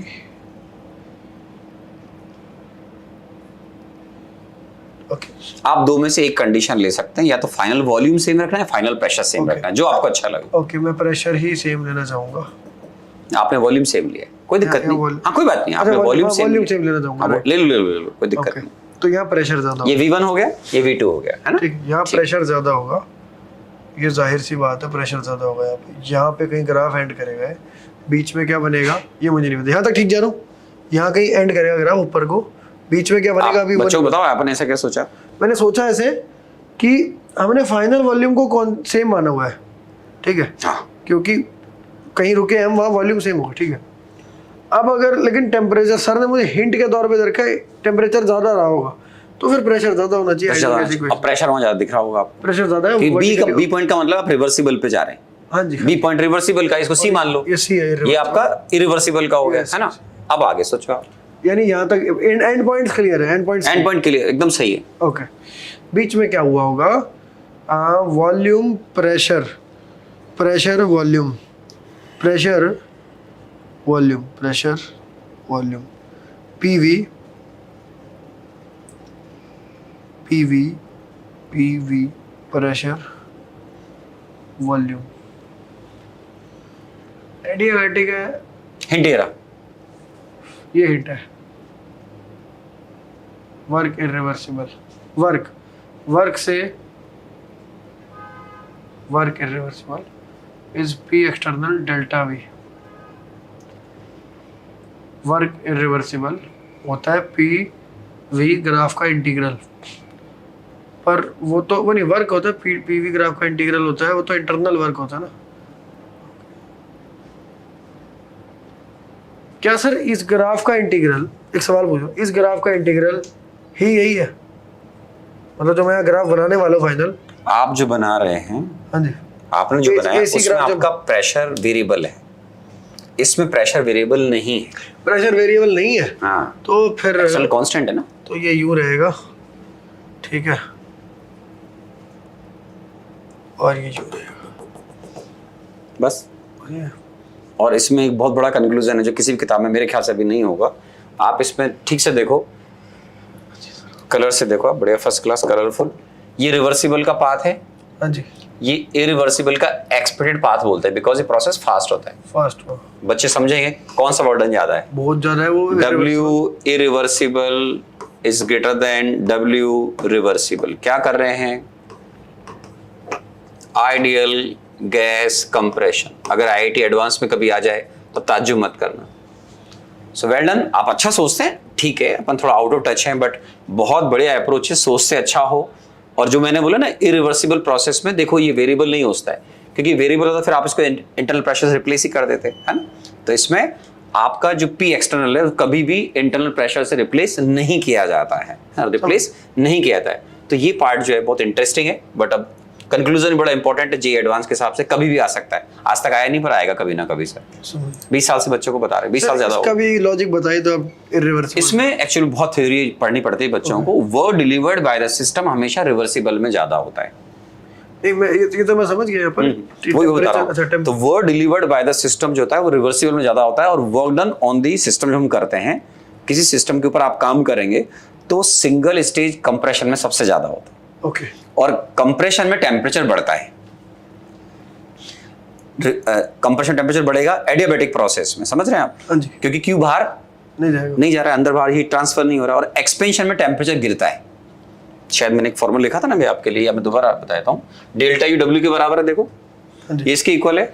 तो आपका डेल्टा यू डब्ल्यू का मतलब होता है अगर आप सिस्टम पे काम करोगे तो उसकी इंटरनल एनर्जी बढ़ेगी। डब्ल्यू प्लस है, डब्ल्यू प्लस का मतलब एडवांस थर्मोडायनेमिक्स में, लेटेस्ट थर्मोडायनेमिक्स में डब्ल्यू प्लस मतलब सिस्टम पे आप काम कर रहे हो, आप सिस्टम के ऊपर वर्क कर रहे हो, तो उसकी डेल्टा उसकी इंटरनल एनर्जी बढ़नी चाहिए। उसकी इंटरनल एनर्जी बढ़ने का मतलब उसका टेम्परेचर बढ़ेगा, डेल्टा टी पॉजिटिव। और यहाँ ज्यादा वर्क कर रहे हैं तो ज्यादा टेम्परेचर बढ़ेगा, है ना? आप जितना ज्यादा वर्क करोगे उतना ज्यादा टेम्परेचर बढ़ेगा। सिंगल स्टेज कंप्रेशन वर्डन सबसे ज्यादा आता है। वर्क का मतलब वर्क का कहीं लॉस नहीं हुआ, हाँ, हीट के फॉर्म में, हीट के फॉर्म, तो वो सारे इंटरनल, मैं इसको ऐसे बोली एनर्जी का कहीं लॉस नहीं हुआ हीट की फॉर्म में। ओके, जो वर्क के तो बस W सीधा डेल्टा यू के बराबर है। ओके, डेल्टा यू के बराबर है डायरेक्टली, क्योंकि क्यू जीरो है, क्योंकि Q0 आइसोलेटेड सिस्टम है। ओके, और अगर आप इसको रिवर्स लेंगे तो टेम्परेचर गिर जाएगा, टेम्परेचर गिर जाएगा, समझ गया। एडियाबैटिक एक्सपेंशन टेम्परेचर गिरता है गैस तो का। ये कहना तो सही रहेगा ना सर कि इरिवर्सिबल में वर्क ज्यादा है, रिवर्सिबल में कम है, इसलिए टेम्परेचर चेंज कंप्रेशन में हम W प्लस ले रहे हैं। हाँ जी, कंप्रेशन में भी कंप्रेशन में, पर मैं कह रहा हूँ क्योंकि रिवर्सिबल वर्क ज्यादा है तो डेल्टा टी भी ज्यादा है। हाँ, इस वजह से T irreversible is higher than T, because both are equal, right? Okay, got it, very good, amazing. मतलब ये बहुत ही लॉजिकल कॉन्सेप्ट्स हैं। हर चीज बड़ी, मतलब जैसे मैथ में जुड़ी हुई होती है वैसे इसमें कोई एक्सेप्शन नहीं है। नहीं, इसमें हाँ साइंस समझो, कोई कुछ मजाक नहीं हो रहा है इसके अंदर, ठीक है ना? जैसे आप एक्सपेंशन देखोगे तो तरफ माइनस लगा लो, तो इसका मतलब क्या, जब सिस्टम वर्क करेगा उसकी इंटरनल एनर्जी कम होगी, सिस्टम की इंटरनल एनर्जी कम होने का मतलब टेम्परेचर डाउन जाएगा, है ना? कूलिंग बोलते हैं उसको basically. Amazing question sir, and really मतलब मैंने बहुत कुछ सीखा यहाँ पे। कई बार मेरे को सर वाइब्रेंट आता हो ना, IIT की तैयारी दोबारा करने का मन करता है। नहीं बट ओवरऑल अच्छा है, आप बहुत अच्छा ट्राई करते हो, अप्रोच बहुत मतलब डायनेमिक होती है, बट ठीक है। आउट ऑफ टच होकर मैं जिन बच्चों को पढ़ाता हूँ क्लासेस के अंदर, तो उनमें से काफ़ी बच्चे बिल्कुल बहुत अच्छा सीखते हैं, लेकिन कईयों को बहुत स्ट्रगल करना पड़ता है, तो आपका स्ट्रगल बहुत कम है। So very good, very good, thank you sir, thank you. And I hope आपको अच्छा लगा होगा ये पूरा सेशन, जिसमें मैंने मेरे को अच्छा लगा, खुद मेरे को फिजिकल केमिस्ट्री से ज़्यादा अब उसके अंदर इंटरेस्ट आ रहा है। जो मैं कहता हूँ ना, कम इंटरेस्ट है मुझे, क्योंकि मुझे लगता है ये सब जो है मतलब कॉन्सेप्ट्स हैं, बस लिखित कॉन्सेप्ट्स हैं, बट ये पूरे कंसिस्टेंट है सारे। ये सर जो मैंने आपसे क्वेश्चन किया वो engineering thermodynamics, not simple thermodynamics, that is engineering thermodynamics. Physics में भी नहीं आएगा बच्चों को, बिकॉज फिजिक्स में इरिवर्सिबल प्रोसेस को डील नहीं किया जाता है। तो फुली अप्लाई कर सकते हैं सारी चीज़ों को हम, और हर जगह कंसिस्टेंट बैठती हैं। तो ये बिल्कुल मैथ या फिजिक्स जैसा है एक कॉन्सेप्ट के लिहाज से, और मतलब मेरे को इंटरेस्ट बढ़ा है। आई होप कि आपका भी बढ़ा होगा। और आपने क्या सीखा, आपसे कौन कौन से physical chemistry means bridge between physics and chemistry. तो आप देखेंगे फिजिकल केमिस्ट्री में फिजिक्स के भी कई चैप्टर से हमारा लिंक होता है, बहुत अच्छा होता है। गैस स्टेट हो गया, रेडियोएक्टिविटी भी हटा दिया सिलेबस से, फिजिकल के से अलग बात है, but thermodynamics is a very good topic. Atomic structure हो गया, हमारे कई टॉपिक कॉमन है। ठीक है, thank you sir, thank you for your time. Thank you.